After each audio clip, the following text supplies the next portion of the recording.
शिवचिदम्बरं नमः शिवकाम्ये जगदम्बिके தென்னாடுடைய சிவனே போற்றி, எந்நாட்டவர்க்கும் இறைவா போற்றி.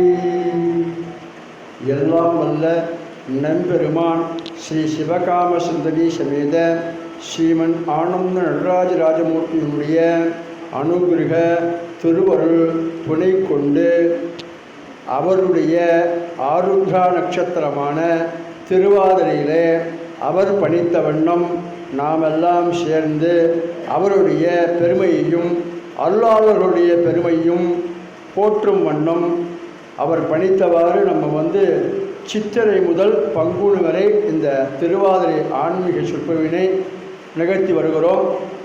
நாம் எல்லாம் சேர்ந்து நடத்தி வருகிறோம். நாம் ஒவ்வொரு முறையும் சொல்வது தான், இது ஒரு சத்சங்கம், நல்ல விஷயங்களை சொல்லக்கூடிய ஒரு சபை. இது நடராஜர் பெயரிலேயே இருப்பதனாலே நம்முடைய சத்சங்கம் ஸ்ரீ சிதம்பரேச சத்சங்கம். அதனால் இந்த விழா இப்பொழுது துவங்குகிறது. முதலாவதாக நம்முடைய சத்சங்கத்தினுடைய பிரணவ தியானம் 5 times அமைதியாக மனதை ஒருநிலைப்படுத்தி கான்சன்ட்ரேஷனோட சுவாமியை தியானம் பண்ணோம். ஓம் பிரணவ தியானம் நம்ம சொல்லுவோம், கூடியே சேர்ந்து சொல்லலாம். உங்களுக்கு தெரியும், அந்த ஓம் இடையாது லிப்ஸ் க்ளோஸ் ஆகணும், இது வழியாக வரணும். சரியா?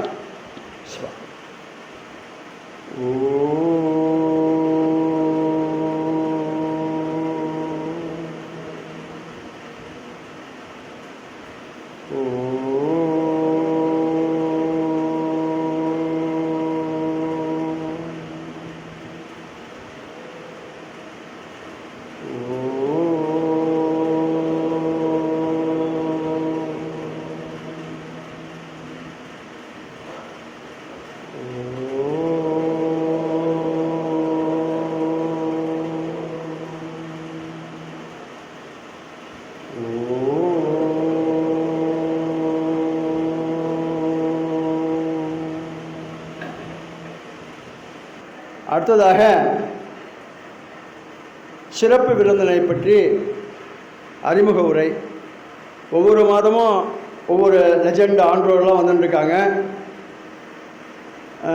குளித்தலை ராமலிங்க ஐயா வந்தாங்க, சோசுவாமி ஐயா வந்தாங்க, போன மாதம் சிவபிரகாசம் ஐயா வந்தாங்க. ஸோ தொடர்ந்து சுவாமி யாரெல்லாம் படிக்கிறாரோ அவரை நம்ம அப்ரோச் பண்ணுறோம், அவள் ஒத்துண்டு வரா.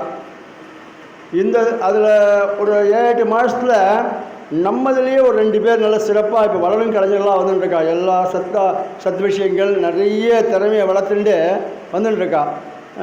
திருவாளர் சபாபதி அவர்கள், இன்னொன்று ஆனந்த சபேஷான் அப்படிங்கிற 2 பேர். அவளை 2-3 மாதமாக நம்ம அதில் ஏதாவது கொண்டு வரலான்னு பார்த்துருக்கோம். சுவாமி உத்தரவு கொடுக்கல. ஸோ நம்ம சொல்லும்போதெல்லாம் உத்தரவு சொல்லும்போது அவள் புக் ஆகிடுறா. ஸோ இந்த தடவை சுவாமி பணிச்சிருக்கார். இப்போது நம்ம சபாபதியை பற்றி அறிமுக உரை.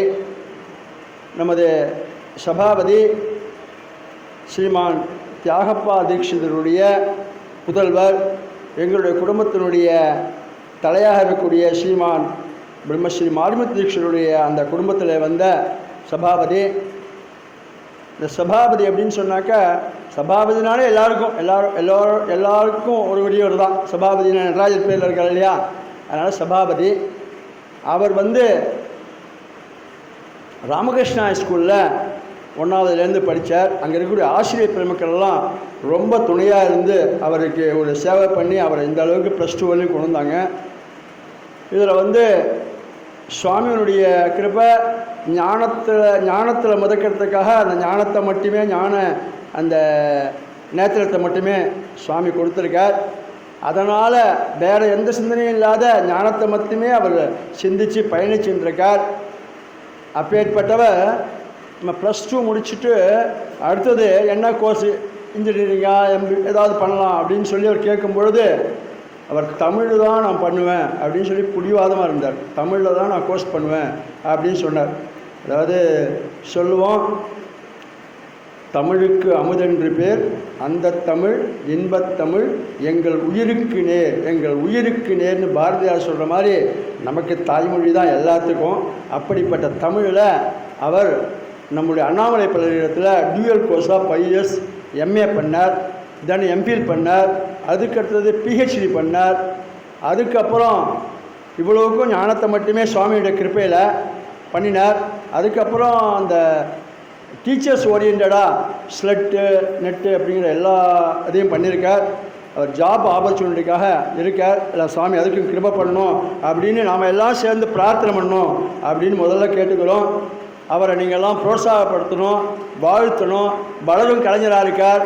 இதில் என்னன்னாக்கா அவர் பேசும்போதும் அவர் சொல்லும்போதும் நீங்கள் எங்களுடைய அன்பான ரெக்வஸ்ட் என்னன்னு சொன்னாக்கா, கரவொலி கைத்தட்டல் மூலமாக தான் அவர் நம்ம எத்தனை பேர் நம்ம ரெஸ்பான்ஸ் பண்ணுறோன்னு அவர் ஃபீல் பண்ண முடியும். அதுதான் நம்ம தரக்கூடிய உற்சாகம் அவருக்கு. அதை நம்ம சிறப்பாக பண்ணுவோம். அதே சமயத்தில் நடராஜருடைய கிருபை அனுகிரகம் இந்த 1வதுலேருந்து 12 காலேஜ் எம்பி பிஹெச்டி எல்லாத்துக்கும் இந்த அளவுக்கு அதை கொண்டு வந்தது சுவாமியோட கிருபையும் இதுக்கான ஆதரவு தந்த அத்தனை பெருமக்களுக்கு அந்த கிரீஸ் போகும். அதோட எங்கள் குடும்பத்துக்கு அந்த வரும். நம்ம இது தான். அதில் அவள் தாய் தந்தைன்னு சொல்லக்கூடிய தியாகபாதீஸ்வர் வித்யா தம்பதியினர், தாய்க்கு வேறு நிகர் கிடையாது. தாய் தான். அப்படிப்பட்ட அந்த தாய் பூரணமாக தங்களை அர்ப்பணித்து குழந்தைய ஒவ்வொரு ஸ்டேஜ்லேயும் கொண்டு வந்து ஆட்டோவில் ஏற்றி விட்டு அங்கே அழைச்சி ஸ்கூலுக்கு கொண்டு போய் திரும்பி அதே என்ன வேறு எந்த விதமானது இல்லாத அதுக்காகவே சாக்ரிஃபைஸ் பண்ணாங்க. அவங்கள முதல்ல நம்ம ஒரு அப்ளாஸ் பண்ணுவோம். வித்யா அவளை இங்கே கூப்பிட்றோம்.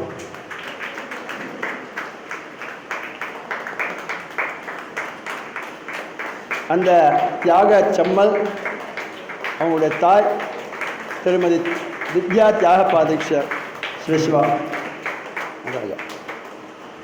அப்படிப்பட்ட சபாபதி இப்பொழுது நமக்கு ஆனந்த நடராஜரும் அருளாளர்களும் என்ற தலைப்பிலே பேச போகிறார். இதில் என்னென்னா அவர் என்கிட்ட சொல்கிறது என்னன்னாக்கா, நான் நிறைய யூனிவர்சிட்டியில் பேசியிருக்கேன், வேறு இடங்கள்லாம் பேசியிருக்கேன், ஒரு வீடியோ யூடியூப் அதெல்லாம் கூட பேசியிருக்கோம். ஆன்மீக சொற்பொழிவு அப்படின்னு இப்போ தான் ஃபஸ்ட்டு வரும் அப்படின்னார். ரொம்ப யோஜனை பண்ணார். நடராஜா கூட இருந்து ஒன்று வழிநடத்துவார் வாப்பான்னு வந்திருக்கார். சுவாமி வழிநடத்த பிறகு நம்மலாம் அவரை பாராட்டி வாழ்த்து உற்சாகப்படுத்தணுன்னு அவங்க எல்லாரையும் கேட்டு இப்போது சபாபதி அவர்களை மேடைக்கு அழைக்கிறோம். ஓம் சிவா. முனைவர் doctor T Sabapathi, MA MP PhD. அவருக்கு முதல்ல நம்மளுடைய வழக்கப்படி ஆசீர்வாத மரியாதையை தெரிவிப்போம். நாம் சபாபதியினுடைய ஆன்மீக சொற்பொழிவு மலையில் நினைவோம் என்று கேட்டு இப்பொழுது சபாபதிக்கு ஆசீர்வாதம் செய்து சிறப்பு செய்யப்படுகிறது. ஆசீர்வாதித்து மரியாதை செய்ய எங்களுடைய மூத்தவர் ஸ்ரீமான் ராமலிங்க ஐயா அவர்களையும் எங்களுடைய தமையனார் ஸ்ரீமான் பரமேஸ்வர தீட்சை அவர்களையும் இங்கு அழைக்கிறோம். தினமணி பத்திரிகைகளுக்கும் அதனுடைய நிருபராக இருக்கக்கூடிய திருவாளர் சுந்தரவர்களுக்கும் திரு திருஞான அவர்களுக்கும் எங்களுடைய பணிவான மகத்தையும் மகிழ்ச்சி நன்றி தெரிவித்துள்ளோம். சதமானம் பவதி சதாயு புருஷ சதேந்திரிய ஆயுஷ்யவேந்திரிய ஆயுஷ்யவேந்திரியே பிரதிஷ்டதே ஸ்ரீவத்ஸமாயுஷ்யமாரோக்யமாவீதா சோபமானம் மஹியதே தானியம் தனம் பசும் பகவத் லாபம் சதம் வத்சரம் தீர்க்கமாயு.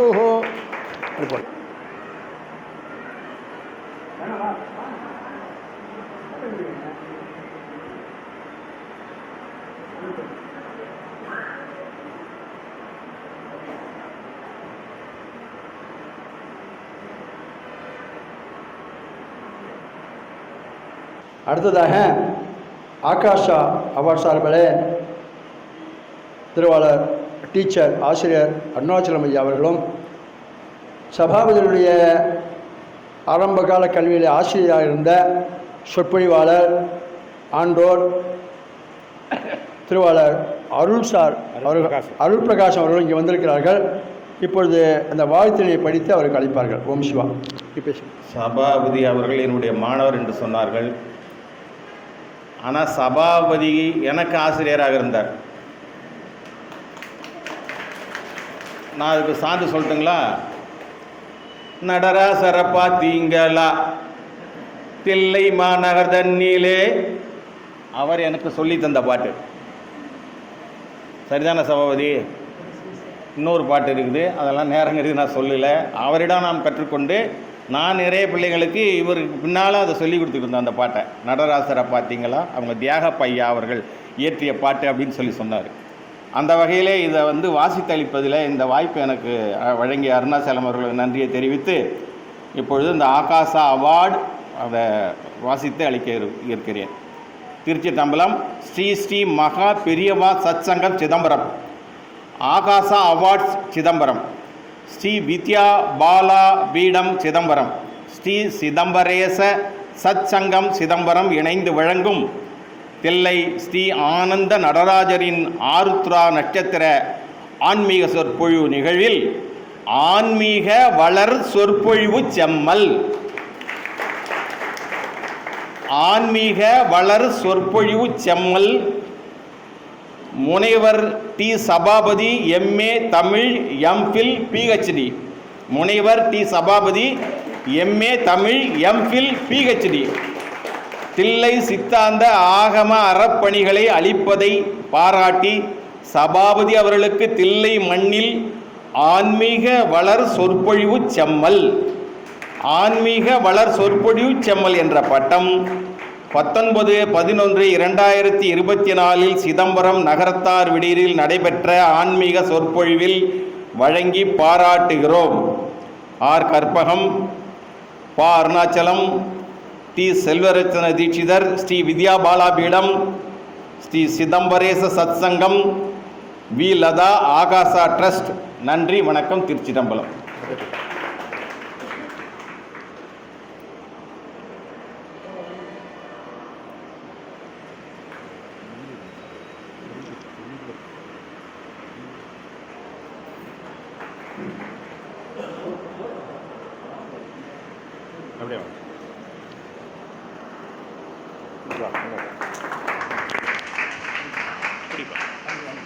அப்படியே வாங்கிக்கப்பா.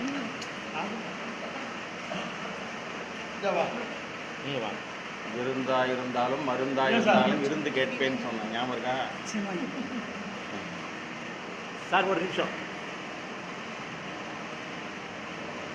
சார், ஒரு நிமிஷம். சிவா எல்லாம் வல்ல நம்பெருமான் ஸ்ரீ சிவகாம சுந்தரி சமேத ஸ்ரீமன் ஆனந்த நடராஜராஜமூர்த்தியினுடைய பெரும் அனுகிரக திருவருள் துணை கொண்டு பேசுவதற்கு நம்முடைய சிறப்பு விருந்தினராகும் நமது சத்சங்கத்திலே ஒருவராக இருக்கக்கூடிய திரு முனைவர் டி சபாபதி அவர்களை அன்போடு பேச அழைக்கிறோம். ஓம் சிவா. திருச்சிற்றம்பலம். சுமுகம் திரிநேத்திரம் ஜடாதரம் பார்வதி வாமபாகம் சதாசிவம் ருத்ரமனந்தரூபம் சிதம்பரேசம் ஹிருதி பாவயாமி. குரு பிரம்மா குருர்விஷ்ணுர் குருர்தேவோ மகேஸ்வரः குரு சாட்சாத் பரபிரம்ம தஸ்மை ஸ்ரீ குரவே நமः. குரவே சர்வலோகானாம் வ்ருஷஜே பவரோஹிணாம் நிதயே சர்வவித்யானாம் ஸ்ரீ தட்சிணாமூர்த்தயே நமः. ஞானானந்தமயம் தேவம் நிர்மலஸ்படிகாகிருதிம் ஆதாரம் சர்வவித்யானாம் ஹயக்ரீவம் உபாஸ்மஹே.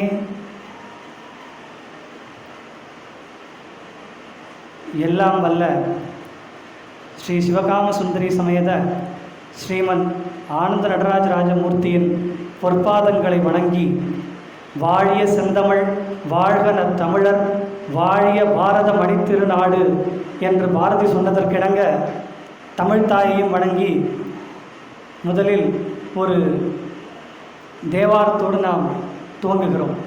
சிவா.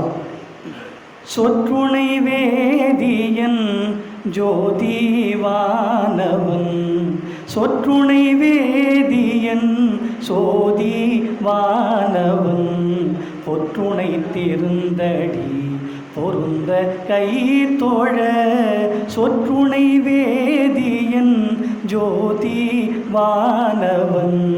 பொற்றுணை திருந்தடி பொருந்த கை தோழ, கற்றுணை பூட்டிவோர் கடலில் பாய்ச்சினு, கற்றுணை பூட்டிவோர் கடலில் பாய்ச்சினு, நற்றுணை ஆவது நமச்சிவாயவே, நற்றுணையாவது நமச்சிவாயவே. இல்லக விளக்கது இருள் கெடுப்பது, இல்லக விளக்கது இருள் கெடுப்பது, சொல்லக விளக்கது ஜோதி உள்ளது. பல்லக விளக்கது பலரு காண்பது, பல்லக விளக்கது பலரு காண்பது, நல்லக விளக்கது நமச்சிவாயவே. முன்னெறியாகிய முதல்வன் முக்கண்ணன் தன்னெறியே சரணம் ஆதல் திண்ணமே. முன்னெறியாகிய முதல்வன் முக்கண்ணன் தன்னெறியே சரணம் ஆதல் திண்ணமே. அந்நெறியே செல்ரங்கு அடைந்தவர்க்கெல்லாம், அந்நெறியே செல்ரங்கு அடைந்தவர்க்கெல்லாம் நன்னெறி ஆவது நமச்சிவாயவே.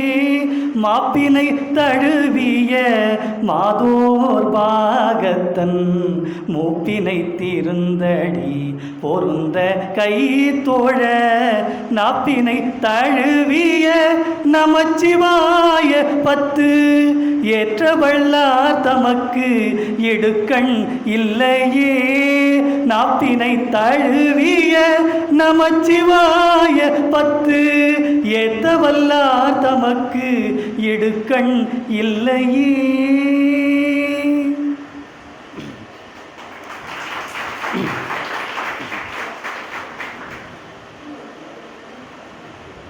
முதலாவதாக, பெண் என்றாலே பெண்ணுக்கு சிறப்பு தாய்மை என்றுதான் நாம் எல்லோராலும் அறியப்படுவது. ஆனால் நம்முடைய உலக பொதுமறை தந்த வள்ளுவ பெருந்தகை கூறுகின்றார், ஒரு தாய்க்கு, அதே போல் ஒரு தாய்க்கு பேரு மகப்பேறு தான் இன்றியமையாதது. மகப்பேறு எவ்வளவு வலிமை என்பதை ஒரு வள்ளுவர் கூறும்போது, குழல் இனிது யாழ் இனிது என்பர் தம் மக்கள் மழலை சொல் கேளாதவர் என்று கூறுவார். அப்படிப்பட்ட மகப்பேறு அடைவதுதான் பெண்ணினுடைய லட்சியம். பெண்ணை தாய் என்று அழைப்பதுதான் நம்முடைய உலக உயிர்களுடைய லட்சியம் என்பது நமக்கு அறிந்த விஷயம். ஆனால் வள்ளுவர் கூறுகின்றார், பெண் தாயாவதிலும் மகப்பேறு அடைவதிலும் சிறப்பில்லை, அது சிறப்பு. அதைவிட அந்த குழந்தையை சான்றோனாக்க பாடுபட வேண்டும். ஈன்ற பொழுதில் பெரிது உவக்கும் தன் மகனை சான்றோன் என கேட்ட தாய் என்று வள்ளுவர் பாடுகின்றார். அந்த வகையில் நான் சான்றோனாக இன்னும் வளரவில்லை, ஆனாலும் சான்றோனாக்க பாடுபட்டு கொண்டிருக்கக்கூடிய என்னுடைய தாயை முதலில் வணங்குகின்றேன். அதே வள்ளுவர் கூறுகின்றார், இதெல்லாம் வள்ளுவர் எப்போதுமே வள்ளுவர் தன்னுடைய இந்த அரை இலக்கிய, என்னுடைய ஆய்வே, முனைவர்பட்ட ஆய்வே அரை இலக்கியங்களில் கருத்தியல் ஒருமைகளும் முரண்களும் என்பதுதான் என்னுடைய அரை இலக்கிய ஆய்வு. அதிலே வள்ளுவர் இல்லறம், துறவரம், கல்வி எல்லா அறங்களையும் கூறுகின்றார். வள்ளுவர் ஒரு அறத்தை சொல்லும்போது, அவர் ஒரு கருத்தை சொல்லும்போது எந்தவித சமரசமுமே செய்து கொண்டதில்லை. அவர் சொல்லுகிற கருத்தில் எப்போதுமே தெளிவாக இருப்பார்.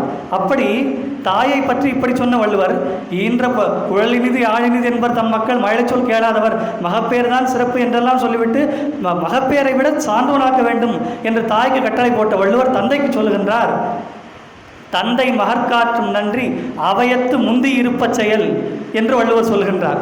அப்படி இந்த அவையில் என்னை அமர செய்திருக்கக்கூடிய என்னுடைய தந்தை தியாகப்பா தீட்சிதர் அவர்களை வணங்குகின்றேன். ஏன் இப்படி சொல்கிறேன்னா, வள்ளுவர் இதை ரொம்ப வலியுறுத்தி சொல்கிறார். தந்தை மகற்காற்று தாயை இப்படி தான் சொன்னார். அது சான்றோன் என கேட்ட தாய்னு ஒரு பொருள் சொல்கிறார். ஆனால் தந்தை மகற்காற்றும் நன்றி அவையத்து முந்தியிருப்ப செயல்னு சொல்லிட்டு விடலை. அவர் வேறு இடத்துல சொல்கிறார், தோன்றின் புகழோடு தோன்றுக அகத்திலார் தோன்றலின் தோண்டாமை நன்று அப்படின்னு சொல்கிறார். இதை சில பேர் மாற்று உரையெல்லாம் சொல்லுவாங்க. நம்முடைய நம்ம ஒரு அவையில் தோன்றுறோம் அப்படின்னா அந்த அவையில் நம்ம எல்லோரும் வாழ்த்த வேண்டும். இவர் வரார் அப்படின்னா இவர் பல சாதனைகளை புரிந்தவர், இந்த அவைக்கு வந்திருக்கிறார் அப்படின்னு சொல்லி அவருக்கு ஒரு தனியாக மரியாதை பண்ணணும் அப்படின்னு சொல்லி சில பேர் இதற்கு மாற்று பொருளாக சொல்கிறாங்க. ஆனால் வள்ளுவர் சொல்கிறார், தோன்றின் இப்போ வந்து ஒரு எல்கேஜி குழந்தை ஒரு அவையில் பேசுதுன்னா அது எப்படி எல்லோராலும் புகழப்படும்? அது தன்னை நிரூபிக்க வேண்டும். இப்போது எனக்கே இது முதல் மேடை. அப்படி வள்ளுவர் சொல்கிற உண்மையான கருத்து, தோன்றின் புகழோடு தோன்றுக என்றால் அந்த குழந்தை பிறப்பதற்கே அந்த தாயும் தந்தையும் தவம் செய்திருக்க வேண்டும். அந்த தாயும் தந்தையும் சமூகத்தில் ஒரு நல்ல அந்தஸ்தை பெற்றிருக்க வேண்டும். அப்போதுதான் அவர்கள் குழந்தை பெற தகுதி உடையவர்கள். அப்படி குழந்தையை அவர்கள் வளர்க்க வேண்டும். அவையத்து முந்தி இருக்க செய்யும் அளவிற்கு அவர்கள் தங்கள் வாழ்க்கையை வாழ்ந்திருக்க வேண்டும் என்று வலியுறுத்தி கூறிய வள்ளுவர் சொல்லுகின்றார், தந்தை மகற்காற்றும் நன்றி அவையத்து முந்தி இருப்ப செயல். அப்படிப்பட்ட என்னுடைய தந்தைக்கு என்னுடைய வணக்கத்தை தெரிவித்துக் கொள்கின்றேன். அதே போல ஆசிரியர்களுக்குரிய இலக்கணங்களையெல்லாம் கூறாத இலக்கியங்களே இல்லை. திருமூலர் தொடங்கி நம்முடைய தொல்காப்பியம், நன்னூல் போன்ற இலக்கணங்களிலேயே நமக்கு முதலில் நமக்கு கற்றுக் கொடுக்கிற இலக்கணம் எழுத்தோ சொல்லோ பொருளோ இல்லை, பாயிரவியல் என்று சொல்லி வள்ளுவர் நாம் எப்படி ஒரு மாணவனாக இருந்து கல்வி கற்க வேண்டும், பின்பு நாம் எப்படி ஒரு ஆசிரியராக இருந்து கல்வியை கற்பிக்க வேண்டும் என்றுதான் முதலில் கற்றுத்தருகிறார் நன்னூலார். அப்படி அவர் சொல்லும் பொழுது, புலனருள் தெய்வம், கொள்கை மேன்மை, கலைப்பயில் தெளிவு, கட்டுரை வன்மை, நிலம் மலை நிறைபோல் மலர்நிகர் மாட்சியும், உலகியல் அறிவோடு உயர்குணம் இணையவும் அமைபவன் நூலுரை ஆசிரியன் என்று நன்னூலார் கூறுகிறார். அப்படி என்னுடைய எல்லோருக்கும் அவருடைய ஆசிரியர்கள் மீது ஒரு தனிச்சிறப்பு உண்டு. அதில் அந்த வகையில் எனக்கும் கூடுதலாக சொல்ல வேண்டும் என்றால், என்னுடைய பள்ளி ஆசிரியர் இங்கே வந்திருக்கிறார் ஐயா அவர்கள். என்னுடைய பள்ளி ஆசிரியர்கள் தொடங்கி கல்லூரி ஆசிரியர்கள் தொடங்கி எனக்கு முனைவர் பட்டத்திற்கு நெறியளித்த, என்னை நெறிப்படுத்திய நெறியாளர் வழியில் அத்தனை ஆசிரியர்களும் ஒருவர் கூட எனக்கு பொதுவாக ஒருவருக்கு இந்த ஆசிரியர் எனக்கு பிடிக்கும், இவரை பிடிக்காது, இவர்தான் சிறப்பாக வழிநடத்தினார், இவர் வழிநடத்தவில்லை என்றெல்லாம் பல கருத்துக்கள் இருக்கும். ஆனால் இறைவன் அருளால் எனக்கு ஏற்பட்ட அத்தனை ஆசிரியர்களும் என்னை ஒவ்வொரு விதத்திலும் வளர்த்திருக்கிறார்கள். அப்படி இருக்கக்கூடிய என்னுடைய ஆசிரியர் பெருமக்கள் அனைவரையும் என் மனம் மொழி மெய்களாலே வணங்கி என்னை இந்த அவைக்கு இட்டுச் சென்றிருக்கக்கூடிய அத்துணை பேரையும் வணங்குகின்றேன். அதாவது இந்த அவையில் நான் நிற்கிறேன், இந்த அவையில் நான் பேசுகிறேன் என்பது எனக்கே வியப்பான ஒரு செய்திதான். ஏனென்றால் நான் ரொம்ப எப்போதுமே நான் ஏற்கனவே சொன்னது போல நான் ஒரு பண்பட்ட பேச்சாளன் அல்ல. பல்கலைக்கழகங்களில் கல்லூரி போட்டிகளில் ஒரு 10 நிமிடம் 20 நிமிடம் அப்படி பேசியிருக்கிறேன். அதிலேயும் நம்ம போட்டி மனப்பான்மை இருக்கும். நாம் பிறரை முந்த வேண்டும் என்கிற அந்த போட்டி மனப்பான்மையில் நாம் என்ன ஒரு கருவோ, நாம் என்ன தலைப்பு எடுத்துக்கொள்கிறோமோ அதில் உள்ள ஒரு கருவை அதை விளக்கினால் போதுமானது. அந்த கருவை நம்ம எப்படி விளக்கலாம் என்று மட்டுமே சிந்தித்து அதை பேசி 10 நிமிடம் 20 நிமிடம் தான் பேசியிருக்கிறேன். இப்படி ஒரு தனியான அவையிலே ஒரு ஆன்மீக சொற்பொழிவு, அதுவும் நான் இந்த கல்லூரிகளில் பள்ளிகளில் பேசிய தலைப்புகள் எல்லாம் வெவ்வேறு துறை சார்ந்தே இருந்தது. இப்படி ஒரு ஆன்மீக களத்திலே என்னை முதலில் பேச்சாளராக அறிவித்து எனக்கு அதிலே விருது வழங்கி இருக்கக்கூடிய இந்த ஆகாசா அவார்ட்ஸ், வித்யா பாலாபீடம் போன்ற நிறுவனங்களுக்கெல்லாம் நான் மிகப்பெரிய ஒரு நன்றியை செலுத்த கடமைப்பட்டிருக்கிறேன். காரணம் என்னவென்றால், புகழின் உச்சியில் இருப்பவர்களுக்கு விருது வழங்குவது அடுத்தவர் பார்த்து அதை ரசிப்பதற்கு, என்னை போன்ற முதலில் நிற்பவர்களுக்கு விருது வழங்குவது நான் பார்த்து கொள்ளும்போது இதை நமக்கு வழங்கி இருக்கிறார்களே, இதற்கு நாம் தகுதி பெற வேண்டாமா என்று இதை ஒவ்வொரு முறையும் பார்த்து இன்னும் என்னை தகுதியை வளர்த்து கொள்வதற்கு, அப்படி என்னை விருது வழங்கி என்னை இந்த அவைக்கு அழைத்து சென்று என்ன பேசப் போகிறான் என்று எல்லோருக்கும் இருப்பதைப் போல நான் என்ன பேசப் போகிறேன் என்று எனக்கே எதிர்பார்த்திருக்கிறது. அப்படி உங்கள் எல்லோருக்கும் என்னுடைய வணக்கத்தை தெரிவித்துக் கொள்கின்றேன். இந்த இடத்தில் கவிஞர் கண்ணதாசன் சொன்னதைப் போல, பேர் தரும் நூல் ஒன்றும் கல்லாதவன், உயர்ந்த பேறு பெறும் இடத்தில் இல்லாதவன், சேரும் சபையறிந்து செல்லாதவன், அங்கு தேர்ந்த பொருள் எடுத்து சொல்லாதவன், தனக்கு யார் தருவார் இந்த அரியாசனம் என்ற வரிகள் தான் எனக்கு நினைவு வருகிறது. இந்த சத்சங்கத்தை பற்றி நம்முடைய இலக்கியங்கள் எல்லாம் மிக பெரிதாக பேசுகின்றன. வள்ளுவர் சொல்வார், இந்த சத்சங்கம் இது போன்ற அமைப்புகளிலே கூடுவது எவ்வளவு பெரிய ஒரு வாக்கியம் என்றால், உவப்ப தலை கூடி உள்ள பிரிதல் அனைத்தே புலவர் தொழில் என்பார் வள்ளுவர். ஒவ்வொரு முறையும் நிகழ்ச்சி துவங்கப்படும் பொழுது மிக அமைதியாக, அதாவது மிக உற்சாகமாக ஒவ்வொருவரும் சந்தித்து கொண்டு நாம் இன்று என்ன பேசப் போகிறோம், நாம் என்ன சிந்திக்கப் போகிறோம் என்று நம்மிடம் ஒரு புதிய தேடல் இருக்க போகிறது என்று உற்சாகமாக தொடங்கி, இது போன்ற ஒரு வாய்ப்பு, இது போன்ற ஒரு நாள் இனியும் அமையுமா? ஏனென்றால் அந்த காலத்திலெல்லாம் இது போன்ற சத்சங்கங்கள் ஏராளமாக இருந்தது, அடிக்கடி சந்தித்து கொண்டு தான் போகிறார்கள். ஆனால் இந்த நாளை போன்ற உற்சாகம், இது போன்ற ஒரு உற்சாகம் திரும்ப அமையுமா என்று அவர்கள் கலக்கத்தோடு ஏக்கத்தோடு பிரிவார்கள், உள்ளன்போடு பிரிவார்கள் என்று வள்ளுவர் சொல்லுவார். நாலடியார் ஒரு கொஞ்சம் மேலே போய் மிக அழகாக சொல்லுகின்றார், இது போன்ற சத்சங்கங்கள் எவ்வளவு நமக்கு முக்கியம். சத்சங்கத்தை நம்முடைய சேக்கிழார் சொல்லுவார், திருக்கூட்டம் என்பார் சேக்கிழார். இது போன்ற திருக்கூட்டங்கள், சத்சங்கங்கள் நமக்கு எவ்வளவு முக்கியம் என்பதை நம்முடைய நாலடியாரிலே ஒரு முனிவர் பாடுகின்றார். நமக்கு தெரியும், சத்சங்கத்தே நிச்சங்கத்துவம், நிச்சங்கத்துவே நிர்மோகத்துவம், நிர்மோகத்துவே நிச்சலதத்துவம், நிச்சலதத்துவே ஜீவன் முக்தி என்றெல்லாம் சொல்லுகின்றோம்.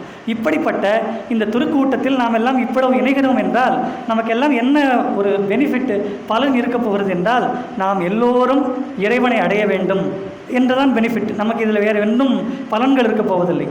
அப்படி இது போன்ற சத்சங்கங்களில் இருப்பவர்களை பார்ப்பது எப்படி இருக்கிறது? நாமெல்லாம் இது போன்ற இந்த இடத்துல உள்ளே இருக்கிறோம். நாலடியாரில் அந்த புலவர் இந்த இடத்தை வெளிலிருந்து பார்த்து சொல்கிறார். தவலரும் தொல்கேள்வி தன்மையுடையார் இகலிலர் எக்குடையார் தம்முள் குழியி நகலின் இனிதாய் காண்பாம் அகல்வானத்து உம்பர் உறைவார் பதி என்று கூறுகின்றார். அதாவது இது போன்ற குற்றமில்லாத கல்வி கேள்வி ஒழுக்கங்களில் சிறந்தவர்கள், கற்றவர்கள், கற்க விரும்புபவர்கள், கேட்பவர்கள், கேள்வியால் தோற்கப்படாத செவி என்று வள்ளுவர் சொல்வது போல் கேட்க விரும்புபவர்கள், பேசுபவர்கள், இவர்களெல்லாம் ஒன்று கூடுகிற இந்த இடம் தவலரும் தொல்கேள்வி தன்மையுடையார். இந்த சத்சங்கத்திலே இணைவதால் என்ன ஒரு நமக்கு அடிப்படையாக ஒரு சிறப்பு என்னவென்றால், அவர் சொல்லுகின்றார், இகலிலர் எக்குடையார் என்று. நம்ம பொதுவாக இது போன்ற சத்சங்கங்களிலே நாம் அதிகம் ஈடுபடுத்தி கொண்டு நாம் அதிகம் கலந்து கொள்வோமானால் நம்முடைய வாழ்க்கையில் கலக்கம் இருக்காது, கவலை இருக்காது, துயரம் இருக்காது, நாம் எதையும் சமாளித்து கொள்ளலாம் என்கிற ஒரு எஃகு போன்ற ஒரு தன்மை வரும். இகலிலர் எக்குடையார் தம்முட்குழி, இவர்களெல்லாம் ஒரு இடத்தில் குழுமி இவர்கள் இது மாதிரி ஸ்பீச்சோ பாட்டோ அதெல்லாம் சொல்லலை. இவாளெல்லாம் ஒன்றா சேர்ந்து ஒரு ஸ்மைல் பண்ணுறா இல்லையா, ஒரு ஜஸ்ட் சிரிக்கிறா இல்லையா, இந்த சிரிக்கிற இந்த விஷுவலை விட இந்த உலகத்தில் வேறு சொர்க்கம் எதுவுமே இல்லை என்பதில் அவர் எதிர்மறையாக தெரிவிக்கிறார். நகலின் இனிதாய் காண்பாம், இதை விட ஒரு சொர்க்கம் இருக்குது அப்படின்னா வெண்ணுலகத்தில் சொர்க்கம்னு சொல்கிறாங்க. நம்முடைய வேதங்களும் புராணங்களும் நம்முடைய திருமுறைகளும் சொர்க்கம் என்று ஒன்று இருக்கிறது என்றெல்லாம் வெண்ணுலகத்தில் சொர்க்கம் என்று சொல்லுகிறார்கள். அதெல்லாம் நான் பார்க்க போகிறேன், அதெல்லாம் எனக்கு நம்பிக்கை இல்லை, இதுதான் சொர்க்கம் என்று நாலடியார் கூறுகின்றது. அப்படிப்பட்ட இந்த சத்சங்கத்திலே நாம் இணைவது நம்முடைய எல்லோருக்கும் மிகப்பெரிய பெருமை. இன்று எனக்கு கொடுக்கப்பட்டிருக்கின்ற தலைப்பு ஸ்ரீ ஆனந்த நடராஜமூர்த்தியும் அருளாளர்களும் என்று கொடுக்கப்பட்டிருக்கின்ற தலைப்பு. இந்த தலைப்பிலே எவ்வளவோ பேர் காலந்தோறும் எவ்வளவோ பண்பட்டு பேசியிருக்கிறார்கள். நம்முடைய சத்சங்கத்திலே கூட நம்முடைய நெருவூர் சுவாமிகள் ஞானசம்பந்தரை பற்றி பேசியிருக்கிறார், சோசோமி ஐயா அவர்கள் பேசியிருக்கிறார், சிவபிரகாசம் ஐயா அவர்கள் பேசியிருக்கிறார். இப்படி எவ்வளவோ பேர் பேசியிருக்கிறார்கள். ஆனாலும் எவ்வளவோ பேசினாலும் எவ்வளவோ பேர் கேட்டாலும் எளியனுடைய பேச்சையும் செவிமடுக்க எல்லோரும் வந்திருக்கிறீர்கள் என்பதில் ஒரு மகிழ்ச்சி. அதே போல் நாம் எவ்வளவு பேசினாலும் பேச பேச வள்ளுவர் மாணிக்கவாசகர் சொல்லுகின்றார், பேசாமல் போனால் ஏசாரோ என்று கேட்கிறார் மாணிக்கவாசகர். இறைவனை பற்றி நாம் மற்ற தலைப்புகள்லாம் எனக்கு பேசுவேன், எனக்கு ஆன்மீகம் பேச வராது, இறைவனை பற்றி எனக்கு பேச தெரியாதுன்னா ஏச மாட்டார்களா, இந்த உலகம் ஏச மாட்டார்களா என்று சொல்லுகின்றார். அதுபோல் அவர் சொல்லுகின்றார், உரை செய்யுமாறு உணர்த்து என்று சொல்லுகின்றார். இறைவனை நாம் உணரலாம், உணர்வு வேறு அறிவு வேறு என்றெல்லாம் விவாதிப்பார்கள். உணர்வும் அறிவும் ஒன்றுதான் என்பது நம்முடைய கருத்து. அதெல்லாம் நம்ம நிறைய பேசுவோம். அப்போது இறைவனை நம்ம பேசணும் அப்படின்னு சொன்னால் இறைவனை பற்றி நாம் உணர வேண்டும். இறைவனிடமே அவர் மாணிக்கவாசகருடைய ஒரு சொல்லையே இறைவன் திருவாசகம் என்று சொல்லுகின்றார். அதற்கு சிற்றம்பலம் உடையான் என்று கையெழுத்து போட்டிருக்கக்கூடிய அப்படி ஒரு சிறப்பு பெற்ற மாணிக்கவாசகர் தன்னுடைய எத்தனையோ கவிதைகளை இயற்றி 51 பதிகங்கள் 658 பாடல்களை இயற்றிய மாணிக்கவாசகர் நான் உன்னை பற்றி பேச வேண்டும் என்றால், கவிதை என்பது களிப்பு, பேசுவது என்பது, கவிதை என்பது உணர்வின் வெளிப்பாடு, பேசுவது என்பது அறிவின் வெளிப்பாடு. உணர்வை அறிய வேண்டுமானால் அறிவை உணர வேண்டும், அறிவை உணர வேண்டுமானால் உணர்வை அறிய வேண்டும். இது ரெண்டும் ஒரு இன்றியமையாத ஒரு விஷயம். அதனால் மாணிக்கவாசகர் சொல்லுகின்றார், நான் உன்னை பேச வேண்டும், உன்னை உரை செய்யுமாறு உணர்த்து என்று வேண்டுகின்றார் மாணிக்கவாசகர். இதை நம்முடைய சேக்கிழார் பெரிய புராணத்திலே தொடங்கும் பொழுதே நம்மை ரொம்ப ரொம்ப பயமுறுத்துகிறார். உலகெல்லாம் உணர்ந்து ஓதற்கரியவன் என்று சொல்லுகின்றார். பயமுறுத்துகிறார் என்பதல்ல, இறைவனை அவர் அப்படி நேசிக்கிறார். அப்படி ஒரு அவரை உச்சத்தில் கொண்டு போய் வைத்து உலகெல்லாம் உணர்ந்து ஓதற்கரியவன் என்று சொல்லுகின்றார். இந்த வார்த்தையே நாம் சிந்தித்தால், ஒரு மேலோட்டமாக சிந்தித்தால், உலகத்தில் எல்லோருமே சேக்கிழாராகவோ சம்பந்தராகவோ அப்பராகவோ பிறந்து விட்டார்களா? அருள் எல்லோருக்கும் இருக்கலாம். ஆனால் அவனை வணங்க வேண்டுமானால் மாணிக்கவாசகர் சொல்வது போல, அவன் அருளாலே அவன் தாழ் வணங்கி என்று மாணிக்கவாசகர் சொல்வது போல, அவரை உணர்வதற்கே அவனுடைய அருள் வேண்டும். அப்படி உலகெல்லாம் உணர்ந்து ஓதற்கரியவன் என்று சொல்லும் பொழுது, மேலோட்டமாக நாம் சிந்திக்கும் பொழுது எல்லோருமே அவனுடைய அருளாளர், அருள் எல்லோருக்கும் இருக்கிறது, எல்லோருமே அருளாளர்களா என்று சொல்லும் பொழுது, அந்த அருளை உணர்ந்து அந்த அருளை புரிந்து கொள்வதனால் சில பேர் தான் அவனை உணர்ந்து ஓதக்கூடியவர்கள் என்று ஒரு பொருள் உண்டு. இன்னொரு அவர் சொல்லுகின்ற பெரிய பொருள் என்னவென்றால், இந்த உலகத்தையே நம்மால் உணர முடியவில்லை, இந்த உலகின் அறிவியலையே நம்மால் உணர முடியவில்லை. இன்னமும் பூமி உருண்டையானதா தட்டையானதா? இன்றைக்கெல்லாம் நம்ம எல்லோருமே சமூக ஊடகங்கள் எல்லாம் பெரும்பாலும் பயணிக்க தான் சொல்கிறேன். இன்றைக்கி கலீலியோ போன்றவர்கள் எல்லாம் உலகம் உருண்டையானது என்றெல்லாம் பேசிக்கொண்டு ஒரு நிலை. இன்றைக்கி இந்த பிளாட் எர்த் சொசைட்டி அப்படின்லாம் பேசுகிறாங்க. இல்லை, உலகம் தட்டையானது தான் அப்படின்லாம் கருத்துக்களை முன்வைக்கிறார்கள். இந்த உலகத்தினுடைய இயக்கம் நம்ம சொல்கிறோம், நம்முடைய சிதம்பரம் நம்முடைய நடராஜர் கோயில், நம்முடைய நடராஜர் இருக்கிற இடம் உலகத்தின் மையப்புள்ளியாக இருக்கிறது என்று. அதையே நம்மால் நம்ம அறிவியலாளர்கள் சொல்கிறார்களே தவிர அதையே நம்மால் உணர முடியவில்லை, நமக்கு அறிவு இல்லை.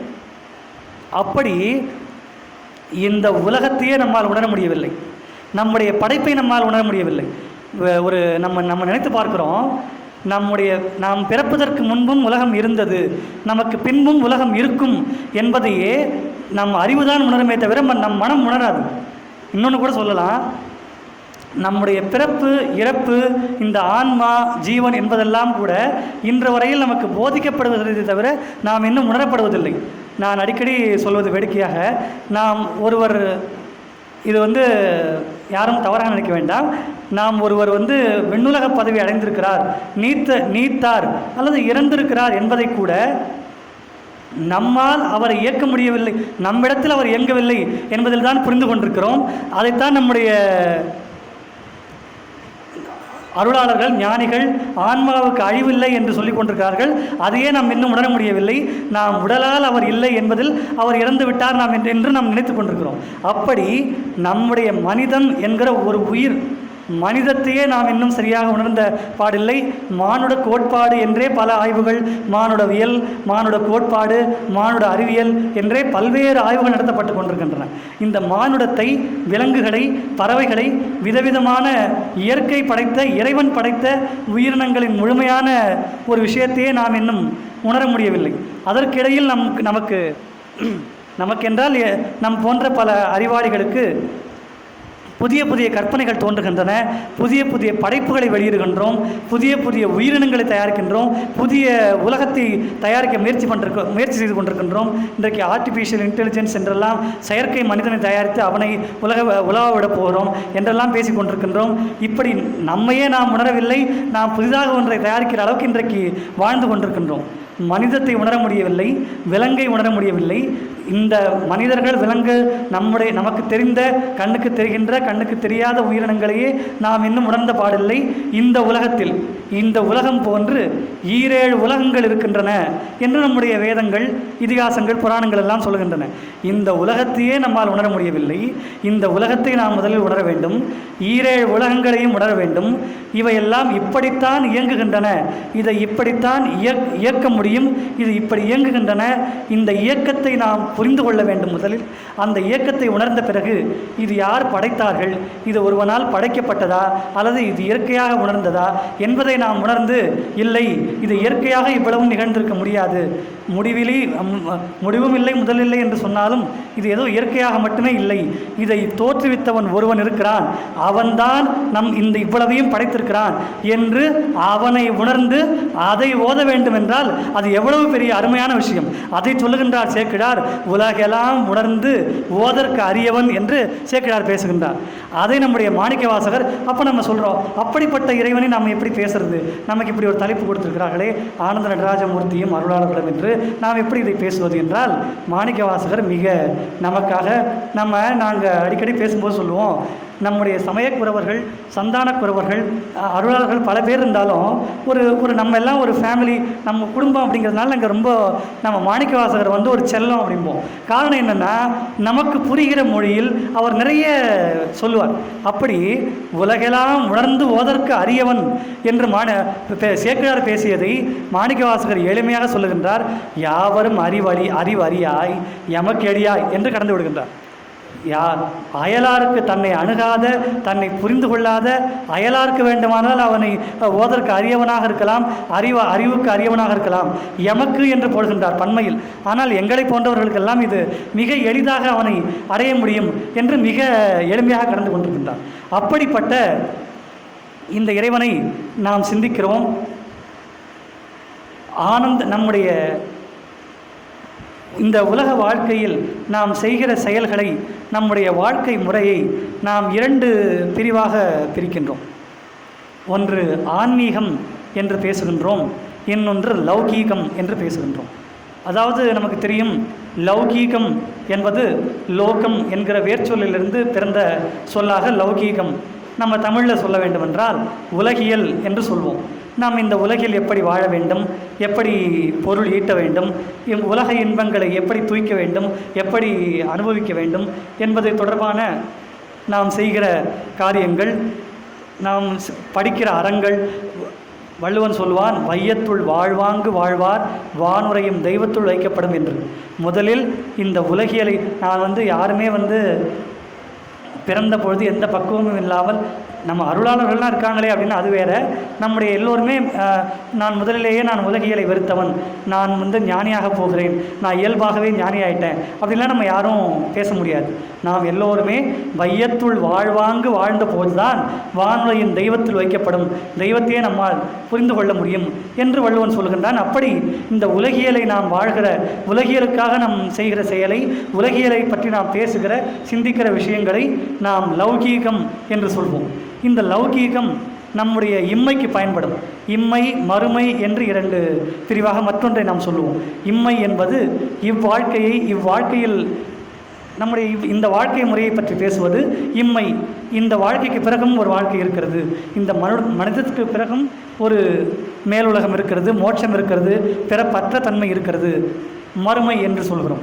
அந்த மறுமைக்கு நாம் அந்த மறுமையை அடைய வேண்டுமென்றால், மறுமை என்பது மற்றொரு உயிரினமாக, மற்றொரு பிறப்பாக அமையாமல் பிறப்பற்ற தன்மையாக நாம் எல்லோரும் சிவப்பதவியை அடைய வேண்டும், பரம்பொருளை அடைய வேண்டும் என்று சொன்னால், அந்த மறுமைக்கான செயல்களை நாம் இம்மையிலேயே செய்தாக வேண்டும்.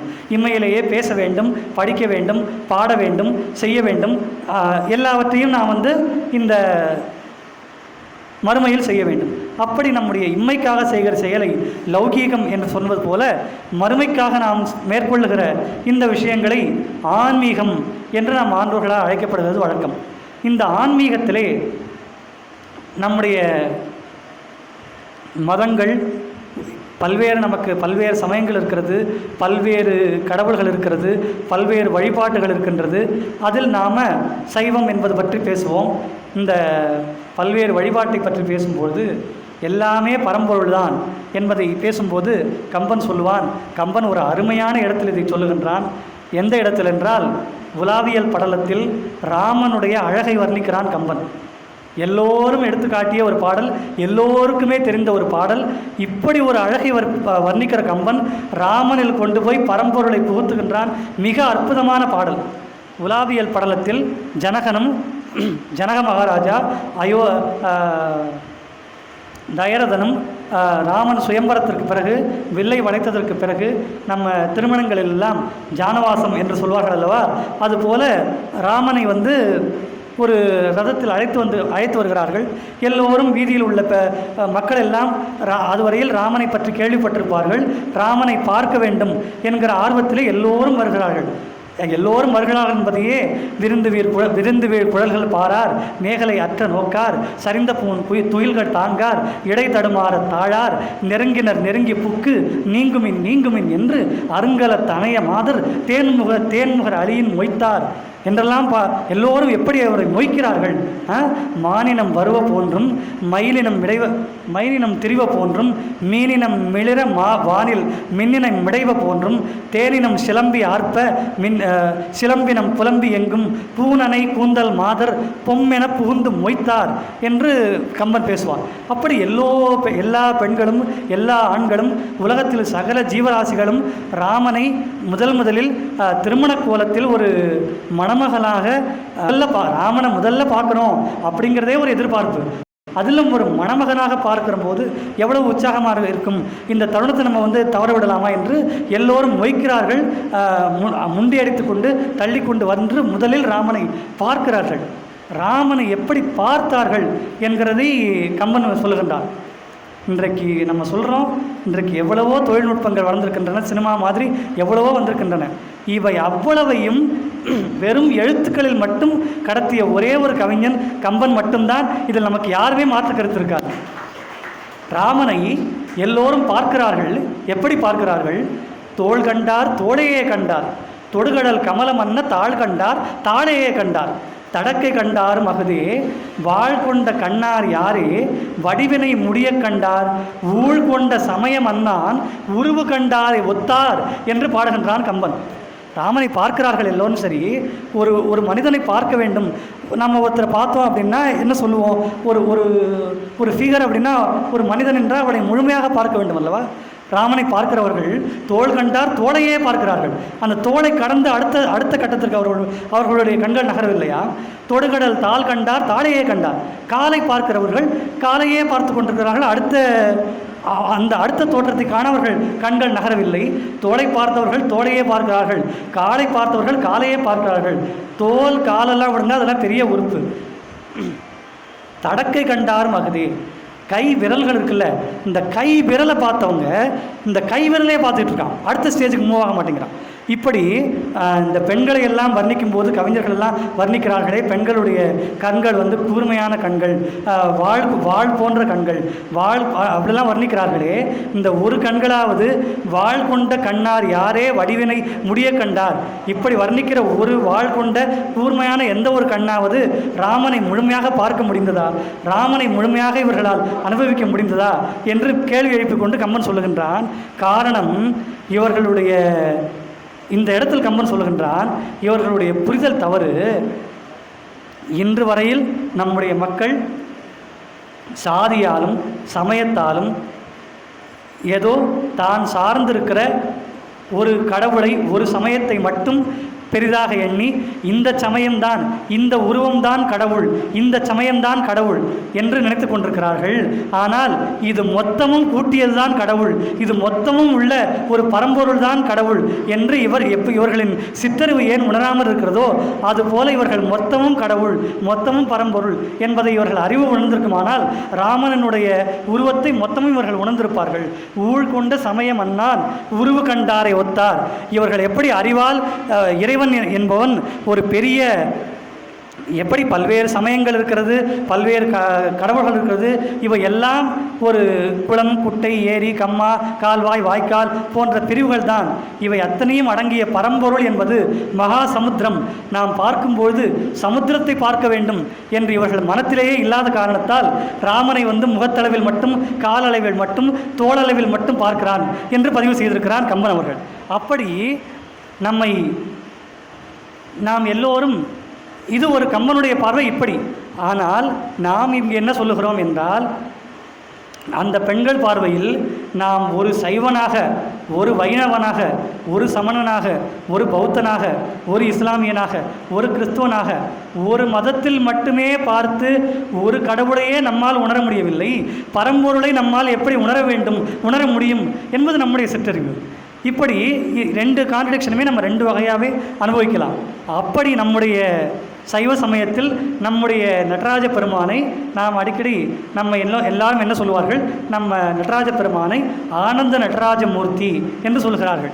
சிதம்பரத்தில் நடனமாடுகிற நடராஜர் என்பதை ஆடல் அரசன் என்று தமிழில் சொல்லுவோம். அவர் நடராஜ ராஜமூர்த்தி, ஆனந்த நடராஜமூர்த்தி. இதில் நமக்கு ஒரு கேள்வி வருகிறது. நடராஜர் என்பதற்கு சிவன், லிங்கம் என்று நம்முடைய சுவாமியை பல்வேறு உருவ அமைப்பில், பல்வேறு கோயில்களில், பல்வேறு முறைகளில், பல்வேறு வகையில் வழிபட்டு கொண்டிருக்கின்றோம். அதில் நடராஜரை மட்டும் பேசப்போனால் நடராஜருடைய தாண்டவம் 108 தாண்டவம், 108 விதமான பெயர்கள் இருக்கிறது. அவ்வளவு பெயர்களுமே, அவ்வளவு தாண்டவமுமே நமக்கு சிறப்பானது தான். ஆனால் நம்முடைய நடராஜரை ஆனந்த நடராஜ மூர்த்தி என்று ஏன் நாம் சொல்ல வேண்டும்? ஆனந்தம் என்றால் என்ன என்று நாம் சிந்தித்து பார்க்கிறோம். இந்த நடராஜனின் ஆனந்த நடனத்தை ஆங்கிலேயர்கள், அறிவியலாளர்கள் காஸ்மிக் டான்ஸ், அதாவது உலக இயக்கம் தான் அவருடைய நடனம் என்று கூறுவார்கள். ஆனந்த நடராஜமூர்த்தி என்று அவரை கூற காரணம் என்ன என்பதை நாம் சிந்தித்து பார்ப்போமே ஆனால் அவர் தான் ஆனந்தமாக, எப்படி நம்ம அப்பர் பெருமான் சொல்லுகின்றாரோ, குனித்த புருவமும் கொவ்வை செவ்வாயில் குமிழ் சிரிப்பும் பனித்த சடையும் பவழம்போல் மேனியில் பால் வெந்நீரும் இனித்த முடையை எடுத்த பொற்பாதமும் காணப்பெற்றால் மனித பிறவியும் வேண்டுவதே மாநிலத்தே என்று அவருடைய உருவத்தை, அவர் தன்னுடைய எவ்வளவு ஆனந்தமாக இந்த உலகத்தை இயக்கி கொண்டிருக்கிறார், அவர் எவ்வளவு ஆனந்தமாக இருக்கிறார், ஆனந்தமாக எப்போதும் தன்னுடைய சாந்த ஸ்வரூபமாக நடனம் ஆடிக்கொண்டிருக்கிறார் என்று சொல்வதனால் அவரை ஆனந்த நடராஜமூர்த்தி என்று சொல்வதா? அல்லது மாணிக்கவாசகர் சொல்லுகின்றார், வண்டை நோக்கி பாடும்பொழுது திருக்கோத்தும்பி என்ற பதிகத்திலே சொல்லும்பொழுது வண்டுகளுக்கு கட்டளையிடுகின்றார், தினைத்தனை உள்ளதோர் பூவினில் தேன் உண்ணாதே, வண்டே தினைத்தனை உள்ளதோர் பூவினில் தேன் உண்ணாதே, நினைத்தோறும் காண்தோறும் பேசும்போதும் எப்போதும் அனைத்தினும் புல்நெக ஆனந்த தேன் சொரியும் குனிப்பிரையானுக்கே சென்றுவதாய் கோத்தும்பி, வண்டே நீ ஏதோ சின்ன உருவமாக தெரிவதால், உன்னுடைய உருவத்துக்கு தகுந்த மாதிரி இருப்பதனால என்னமோ பூ உனக்கு பெருசாக இருக்குது, நீ பூவில் அமர்கிறாய், பூவில் உள்ள தேனை உண்ணுகிறாய், அந்த பூ தேன் கொடுக்கிறது என்பதற்காக அந்த பூக்களை பற்றி பாடி அந்த பூக்களை சுற்றியே ரீங்காரம் பாடுகிறாய். இந்த உலகோடு ஒப்பிடும்பொழுது, எங்களுடைய மனித சமூகத்தோடு ஒப்பிடும்பொழுது நீயும் இந்த பூவுமே சின்னது. ஒரு திணை என்பது நம்முடைய எண் அளவையிலே ஒரு மிகச்சிறியது என்கிற ஒரு அளவை. அப்படி நீயும் இந்த பூவுமே இந்த உலகத்தோடு ஒப்பிடும்போது மிக சின்ன உயிரினங்கள். இந்த சின்ன உயிரினமான நீ இந்த சின்ன பூவை பாடி, இந்த சின்ன பூவில் தேனை பருகி இதுதான் ஆனந்தம் என்று நினைத்து விடாதே. நீ இறைவனை சிந்தித்தால், இறைவனுடைய கருணையை பாடினால் நீ அனைத்திலும் புல்நெக ஆனந்த தேன் சொரியும். இந்த பூவில் மட்டும் தேன் கிடைக்காது. நீ பூக்களை சுற்றி ரீங்காரம் பாடுவதை விடுத்து இறைவனை பற்றி பாடத் தொடங்கினால் நீ அனைத்திலும் ஆனந்தத்தை காண்பாய். இந்த உலக உயிர்களைப் போல் நீயும் பெரியதாவாய் என்று சொல்லி அவர் கட்டளையிடுகின்றார். அனைத்திலும் புல்நெக ஆனந்த தேன் சொரியும் குனிப்பிரையானுக்கே சென்றுவதாய் கோத்தும்பி என்று மாணிக்கவாசகர் பாடுகின்றார். அப்படிப்பட்ட ஆனந்தம் எது என்பதை பற்றி மற்றொரு இடத்தில் அருணகிரிநாதர் மிக அழகாக விளக்குகின்றார். அந்த ஆனந்தத்தை அனுபவிப்பது எப்படி என்பதை சொல்லும் பொழுது, அருந்தும் தனிப்பரமானந்தம் முருகனை பற்றி சொல்லுகின்றார். முருகனுடைய திருவள்ளுவரை சிந்திக்கிறேன், முருகனை நினைத்து பார்க்கிறேன், முருகனை வழிபடுகின்றேன், அவருடைய மெய் அன்பானது என் உள்ளத்திலே தித்திக்கிறது. மெய்யன்பினால் மெல்ல மெல்ல உள்ள அரும்பெரும் தனிப்பரமானந்தம் தித்தித்து அரித்து அன்றே என்று சொல்லுகின்றார். முருகனுடைய மெய் அன்பானது என்னுடைய மனத்தில் சேர்ந்து கொண்டு நான் இந்த உலக வாழ்க்கையில் இருக்கக்கூடிய இந்த பற்று பாசம் போன்ற புண்ணிய பாவம் என்று சொல்லக்கூடிய இந்த பழவினைகளை எல்லாம் என்னுடைய உள்ளத்தில் முருகனுடைய அந்த மெய் அன்பானது என்னுடைய உள்ளத்திலே போய் தித்தித்து இந்த பழமைகளை எல்லாம் என்னுடைய உள்ளத்தில் இருக்கக்கூடிய அறியாமை பழமை போன்றவற்றை எல்லாம் ஒரு கரையான் போல் அரித்து விட்டது. இந்த முருகனுடைய ஆனந்தம் தான் எனக்கு பரமானந்தமாக தித்திக்கிறது. இதனோடு நான் ஒப்பிட்டு பார்க்கிறேன். அதென்ன முருகனை சிந்தித்தால் மட்டும் ஆனந்தமா என்று ஒப்பிட்டு பார்ப்பதற்காக நான் தேனை சுவைத்தேன், கரும்பை கடித்தேன், இதெல்லாம் எனக்கு கரும்பு துவர்க்கிறது, தேன் புளிக்கிறது என்று பாடுகின்றார். தனிப்பரமானந்தம் தித்தித்து அரித்த அன்றே கரும்பும் துவர்த்து செந்தேனும் புளித்து அற கைத்ததுவே என்று பாடுகின்றார். அப்போது நம்ம அடியார்கள் எல்லாம் இந்த ஆனந்தத்தை இதுதான் பெரிய ஆனந்தம், இறைவனை உணர்வதுதான் ஆனந்தம். அப்போ இந்த ஆனந்தத்தை தித்திப்பதில் இந்த ஆனந்தத்தை சுவைப்பதில் எவ்வளவு மேன்மை என்பதை நமக்கு காட்டிவிட்டார்கள். அவர்களிடம் நம்ம கேள்வி கேட்கிறோம். சரி, இந்த ஆனந்தம்லாம் ரைட்டு, ஆனந்தம் என்றால் என்ன? இந்த ஆனந்தத்தை நாம் எப்படி புரிந்து கொள்வது? இது எப்படி ஆனந்தம் என்று நாம் புரிந்து கொள்வது என்று நாம் சிந்திப்போமே. ஆனால் இந்த வார்த்தையை நாம் சிந்திக்க வேண்டும். அனந்தம் முடிவிலி என்ற சொல்லிலிருந்து ஆனந்தம் என்ற சொல் உருவாகி இருக்கலாம் என்று நம் ஆய்விலே நம்ம தெரிந்து கொள்கின்றோம். அப்படி இந்த ஆனந்தம் முடிவிலி என்பதை சிந்திக்கும்போது நம்ம சொல்கிறோம் சிதம்பர ரகசியம். நம்முடைய கோயிலை பற்றி சொல்லும்போது சிதம்பர ரகசியம் என்று சொல்லுகின்றோம். சிதம்பர ரகசியம் என்றால் என்ன? வெட்ட வெளி என்று சொல்லுகின்றோம். இதை நம்ம இன்னும் கொஞ்சம் ஆழமாக சிந்தித்தால் நம்முடைய அறிவியலாளர்கள் நம்முடைய கோயிலை பற்றி பெரும்பாலும் எழுதுகிற கட்டுரைகளிலெல்லாம் நிறைய நம்முடைய கோயில்களில் பொற்கூரையில் இருக்கக்கூடிய அந்த ஓடுகள் நம்முடைய மூச்சினுடைய எண்ணிக்கை அறிவிக்கின்றன. இது போன்ற பல்வேறு செய்திகளில் இந்த கோயில் சார்ந்த அறிவியல், சிதம்பரம் கோயிலை சார்ந்த அறிவியல் மனித உடலோடு சம்பந்தப்பட்டிருக்கிறது. மனித உடலை உணர்த்துவதாகவே மனித உடலை உணர்த்தும் அமைப்பிலேயே இந்த கோயில் கட்டப்பட்டிருக்கிறது என்பதை ஆணித்தரமாக நமக்கு எடுத்துரைக்கிறார்கள். அப்படி மனித உடல் போன்று கோயிலை அமைக்க வேண்டிய அவசியம் என்ன இருக்கிறது? அது மன்னர் கட்டியதாக ஏற்றுக்கொண்டாலும் சரி, பூதங்கள் கட்டியதாக ஏற்றுக்கொண்டாலும் சரி, இயற்கையில் உருவானதாக ஏற்றுக்கொண்டாலும் சரி, இந்த மனிதனை உணர வேண்டும். மனிதன் தான் தரிசிக்கிறான். தரிசிக்க முக்தி தரும் தில்லை என்பது நமக்கு தெரிந்த விஷயம். மனிதன் பார்க்கிறான். மனிதன் பார்க்கும் பொழுது இந்த கோயில் அவனுக்கு உணர்த்த வேண்டிய அவசியம் என்ன இருக்கிறது என்று நாம் சிந்தித்து பார்த்தால் நம்முடைய புறநானூற்றிலே சொல்வார்கள், மண் திரிந்த நிலனும் நில நேந்திய விசும்பும் விசும்பு தைதரு வழியும் வழி முரணிய நீரும் இவற்றால் ஆனதுதான் உலகம் என்று புறநானூறு சொல்கின்றது. இதை நம்முடைய உபனிஷத் மந்திரங்கள் ஆகாஷாத் வாயு வாயுர் அக்னி அக்னேர் ஆபஹ அப்ய பிருத்திவியா ஓஷதய ஓஷதிபியோன்னம் அன்னாத் புருஷா சவாயேஷ புருஷோன்னர் சமய என்று விளக்குகின்றது. ஆகாசத்திலிருந்து வாயு உண்டாயிற்று, காற்று உண்டாயிற்று, காற்றிலிருந்து நெருப்பு உண்டாயிற்று, அக்னி வாயுர் அக்னி அக்னேர் ஆபஹா நெருப்பிலிருந்து நீர் உண்டாயிற்று,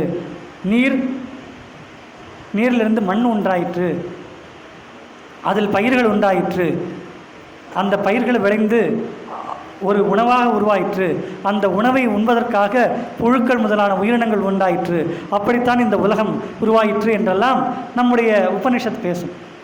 அப்போது இப்படி சொல்லுகின்ற இந்த 5 பூதங்களில் நம்ம நிலம், நீர், காற்று, நெருப்பு இந்த 4கையும் நாம் இன்று வரையில் அறிவியல் புரிந்து கொள்ள தொடங்கி இருக்கிறது.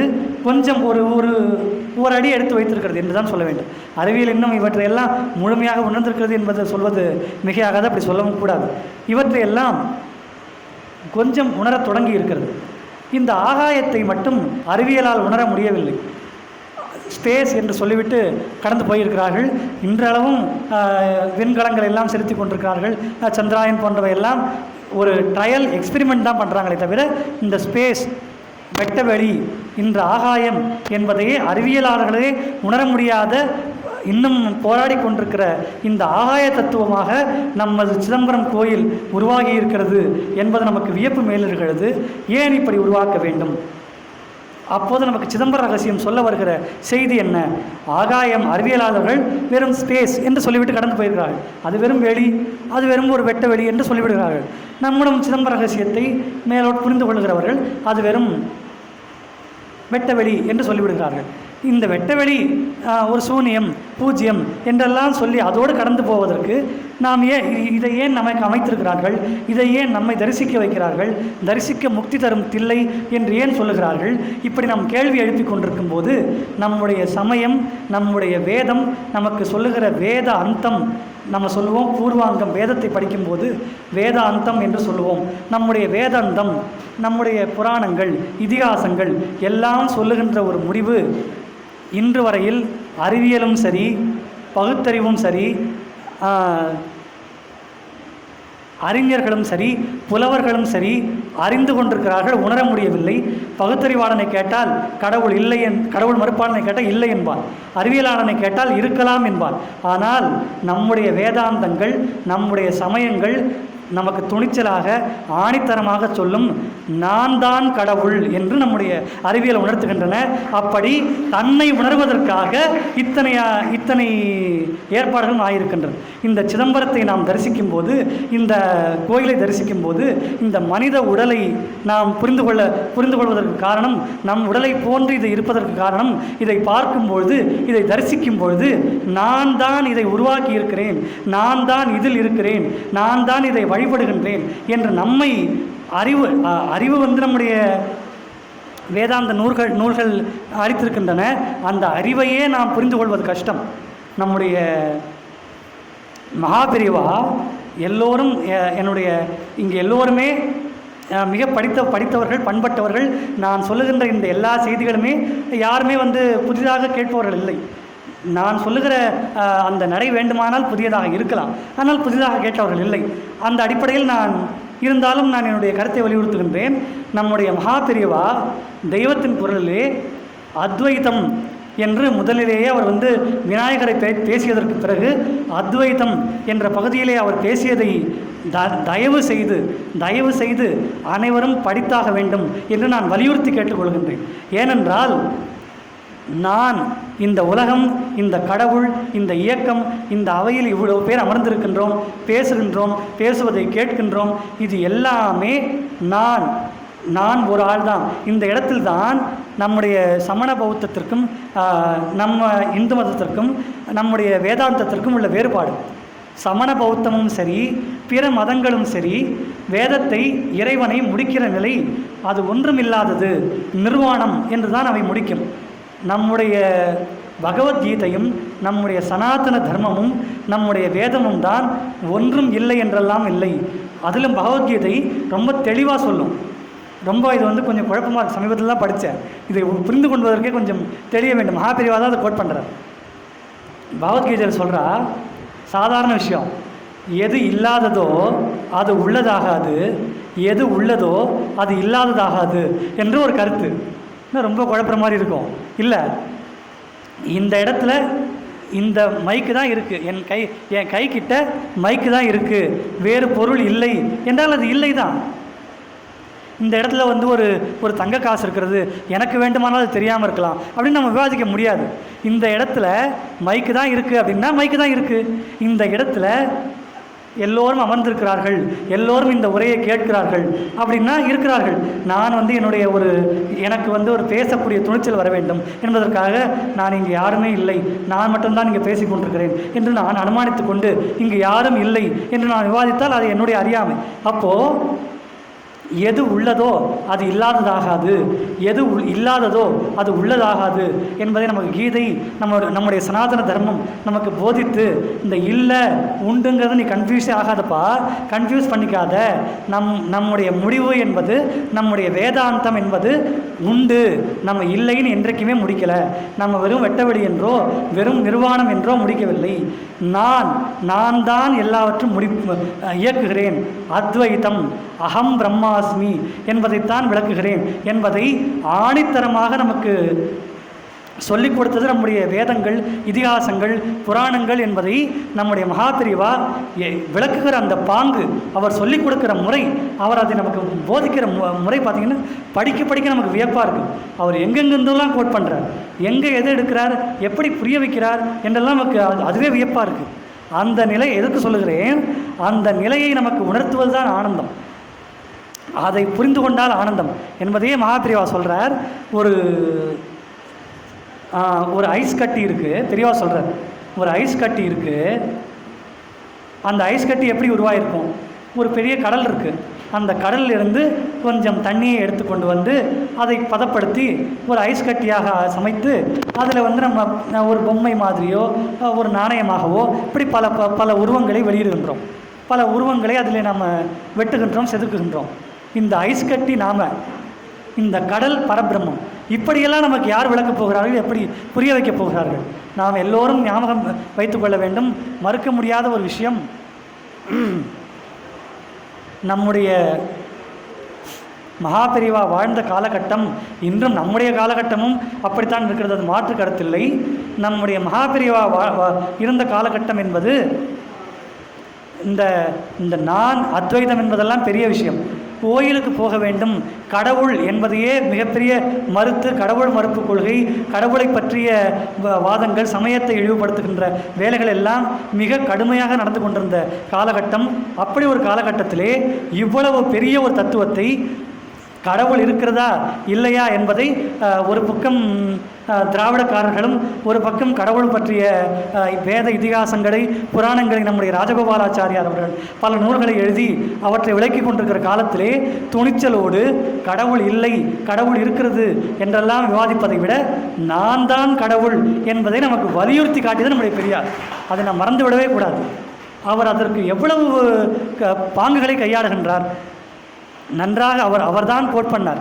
நான் இன்று வரையில் கம்பராமாயணத்தை படித்து கொண்டிருக்கின்றேன். பாலகாண்டத்தை தான் இன்று வரையில் என்னால் படிக்க முடிகிறது.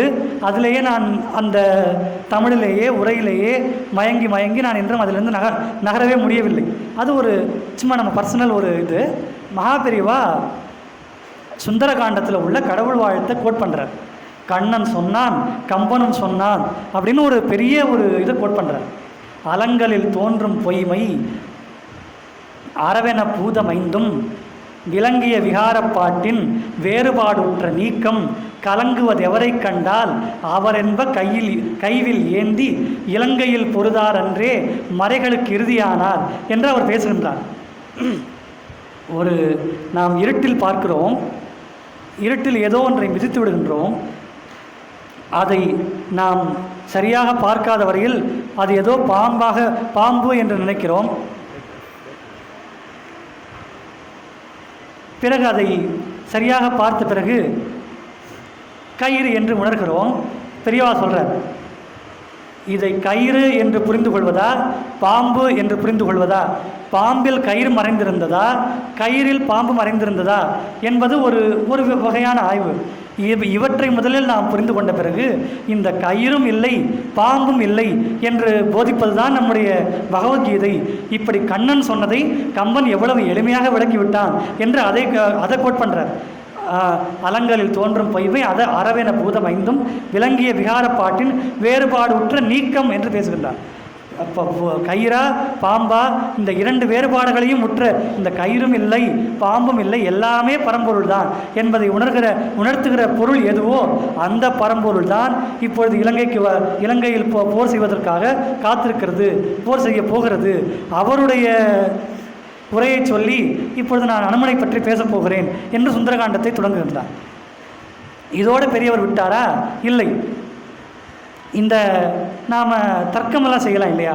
நம்ம தான் சொல்லியிருக்கோம், மகாபிரிவா காலத்தில் கடவுள் கொள்கையே ஏற்றுக்கொள்ளாதவர்கள் இருக்கும்பொழுது இந்த கருத்தை எப்படி சாமானியமாக எல்லோராலும் ஏற்றுக்கொள்வார்கள்? அதிலேயும் நாம் தெய்வத்தின் குரலை படிக்க ஆரம்பிக்கும்பொழுது மகாபெரிவாளுக்குள்ள அந்த அருள் கொடை, அவருக்கு இருக்கிற ஒரு அருள் ஆற்றல், அந்த அருள் துணிச்சல் நம்மாலெல்லாம் சிந்திக்கவே முடியாத, நம்மெல்லாம் கேட்கவே பயப்படுகிற, அச்சப்படுகிற ஒரு தர்க்கவாதமான கேள்வியை அவர் கேட்குறார். நாம் இன்னி வரைக்கும் அந்த மாதிரி கேள்வி நினச்சி பார்க்க மாட்டோம். ஏன்னா நம்மெல்லாம் வந்து புரியுதோ புரியலையோ தெரியுதோ தெரியலையோ அகம் பிரம்மாஸ்மியை ஏற்றுக்கிறோம், இறைவனை ஏற்றுக்கிறோம். மகாபிரிவா கேட்குறார், சரிப்பா எல்லாமே அகம் பிரம்மாஸ்மி அப்படின்னு சொல்கிறோம், என்ன நான் தான் உலகம், எனக்குள் வேறான சிவனும் நானும் வேறு இல்லைன்னுலாம் சொல்கிறோம். இதே மாதிரி தான் நம்ம பெருமானையும் பார்க்குறோம், எல்லா மதத்தையும் பார்க்குறோம். இப்போ பிரகல்லாதன் இருந்தால பிரகல்லாதன் கதை ஏன் சொல்லப்பட்டது? எவ்வளோ பெரிய கேள்வி மகாபிரிவா கேட்குறார். பிரகல்லாதனுக்கும் ஹிரண்யகசிபுக்கும் என்ன வித்தியாசம்? ஹிரண்யகசிபு நான் தானே நமோ ஹிரண்யாய நமகான்னு சொல்ல சொன்னான், பிரகல்லாதன் நமோ நாராயணாய நமகான்னு சொன்னான். இது ஏன் பிரகல்லாதன் நரசிம்மர் தண்டித்தான்னு கதை சொல்கிறாங்க. யாருக்காவது இப்படி ஒரு துணிச்சல் வருமா? நம்ம யாராவது இப்படி ஒரு கேள்வியை கேட்போமா? மகாபிரிவா கேட்குறார், ஏன் அப்புறம் இவரை தண்டிக்கணும் என்றால் பெரியவா சொல்கிறார். அதற்கு பெரியவா பதில் சொல்கிறார், ஒரு மிகப்பெரிய பிரகல்லாதனுடைய புரிதல் என்ன, நரசிம்ம ஹிரண்யகசிபுடைய புரிதல் என்ன, இப்படியெல்லாம் நமக்கு விளக்குகிறார் என்பதை விளக்குகின்ற மகாபிரிவா சொல்கிறார். ஒரு பெரிய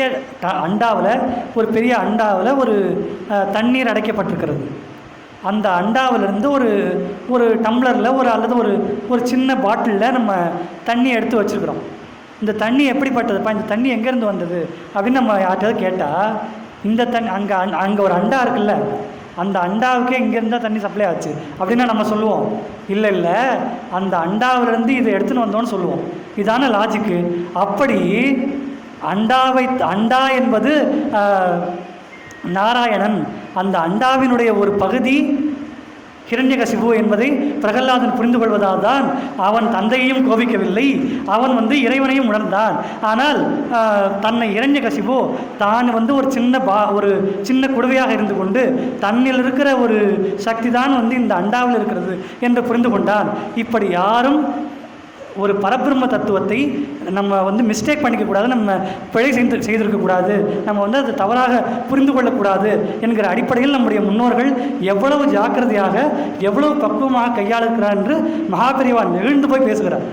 நீங்கள் அந்த அத்வைதம் என்கிற பகுதியிலே, இந்த அத்வைதம் என்கிறது நான் சொல்கிறது அவர் பெரிய தலைப்பு. அதில் அவர் பல உட்தலைப்புகளிலே பல செய்திகள் சொல்லிக்கொண்டே போகின்றார். அதை நம்ம ஒவ்வொரு தலைப்பையும் அவர் பேசுகிற எல்லாமே எங்கேயுமே அவர் பெரிய ஒரு டெக்னிக்கல் டேர்ம்ஸ்னு சொல்லுவோம், ஒரு கலை சொல்லையோ கலை களஞ்சியத்தையோ நமக்கு புரியாத மொழியிலையோ அவர் பேசவே இல்லை. நமக்கு எல்லாருக்கும் புரிகிற மிக எளிமையான மொழியில் பேசுகிறார். ஆனால் அதில் அவர் குறிப்பிடுகிற அந்த தத்துவங்களை நான் சொல்கிறேன், எவ்வளவோ அறிவாளிகள் இருப்பார்கள், அவர் சொல்லுகின்ற அந்த ஒரு பக்கத்தை படிக்கிறதுக்கு எனக்கு 2 நாள் ஆச்சு. ஒரு பக்கத்தை 2 நாள் படிக்கிறோம். அப்படி அவர் நுட்பமாக சொல்லியிருக்கிறார். அந்த தன்னை, அந்த நான் என்கிற அந்த அத்வைதத்தை நமக்கு உணர்த்தினால், அந்த அத்வைதத்தால் தான் நமக்கு பேரானந்தம், சச்சிதானந்தம், பரமானந்தம் எல்லாம் கிடைக்கும் என்பதைத்தான் நம்முடைய நடராஜரை ஆனந்த நடராஜமூர்த்தி என்று நாம் அழைக்கிறோம். ஆனந்தம் என்பது தன்னை அறிதல் என்று நாம் பொருள் செய்து கொள்ள கடமைப்பட்டிருக்கிறோம். பெரியவா உள்ளிட்ட பல்வேறு அருளாளர்கள் தலைமையில் திருமூலர் சொல்கிறார், தன்னை அறிய தனக்கு ஒரு கேடில்லை, தன்னை அறியும் அறிவை அறிந்த பின் தன்னையே அர்ச்சிக்க தான் இருந்தானே என்று பேசுகின்றார். எப்போது நாம் நம்மை அறிந்து கொள்கின்றோமோ, நான் தான் என்று நான் தெரிந்து கொள்கிறோமோ, அப்போதுதான் அப்படி தெரிந்து கொள்விட்டால் நான் இறைவன் எங்கோ இருக்கிறான் என்று இறைவனுக்கு பூஜை செய்ய மாட்டேன், என்னையே நான் பூஜை செய்வேன் என்று திருமூலர் பேசுகிறார். இதை நாம் இன்னும் கொஞ்சம் ஆதாரத்தோடு பேச வேண்டுமென்றால், இறைவனை நாம் வழிபடும் போது மேற்கொள்கின்ற மகன்யாசம் என்கிற நம்முடைய வேத மந்திரத்தில் தியான ஸ்லோகத்திலே ஒரு ஸ்லோகம் சொல்லுவோம்.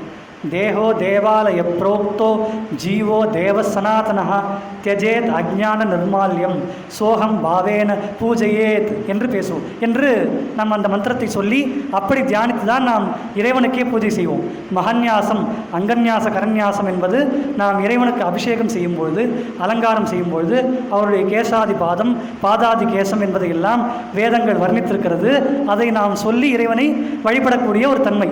அப்படி அந்த இறைவனுடைய உருவத்தை நாம் வழிபடுவதற்கு முன்பு, இறைவனை நாம் பூஜிப்பதற்கு முன்பு நாம் தியானிக்கிறோம். அந்த தியான மந்திரமாக இதை நாம் சொல்லுகின்றோம். இறைவனை தியானிக்க வேண்டுமானால் நம்ம ஒரு இளநிலையில் ஒரு பேசிக்காக இருந்து எப்படி நம்ம சொல்லணும், நம்முடைய வழிபாடு எப்படி இருக்கணும்? இறைவா, நான் உன்னை பூஜிக்கிறேன், உன்னை பூஜிப்பதற்காக எனக்கு தகுதி வேண்டும், நான் எவ்வளவோ பாவங்கள் செய்திருக்கிறேன், அப்படிப்பட்ட நான் உன்னை தொட்டு உன்னை பூஜிப்பதற்கான எனக்கு தகுதிகள் வேண்டும், இப்படி தான் நம்ம வேண்டுவோம். வேதம் நமக்கு எப்படி வேண்ட வேண்டும் நமக்கு வேதம் கற்றுக் கொடுக்கிறது. இறைவன் என்னுடைய ஜீவாத்மாவில் இருக்கிறான், என்னுடைய உடம்பு தான் இறைவன் வீட்டிற்கும் ஆலயம். தேகோ தேவாலய புரோக்தோ ஜீவோ தேவ சனாதனா. என்னுடைய ஜீவனில் தான் தேவன் இறைவன் நிலையாக இருக்கிறான். சனாதனம் என்றால் நிலையானது. அப்போ தான் நம்ம சொல்கிறோம் நம்முடைய தர்மம் சனாதனஹா என்று சொல்வது போல தேவம் சனாதனஹா, தேகோ தேவாலய புரோக்தோ ஜீவோ தேவ சனாதனஹா. அப்படிப்பட்ட இறைவனை தியஜேத் அஜ்ஞான நிர்மால்யம்.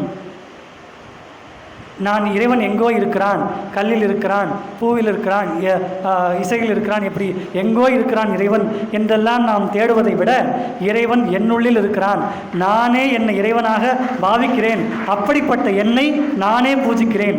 சோகம் பாவேன பூஜையே.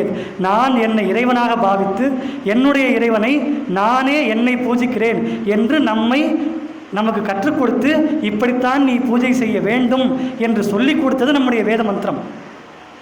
இதை அப்படியே தமிழில் தருகிறார் நம்முடைய திருமூலர்.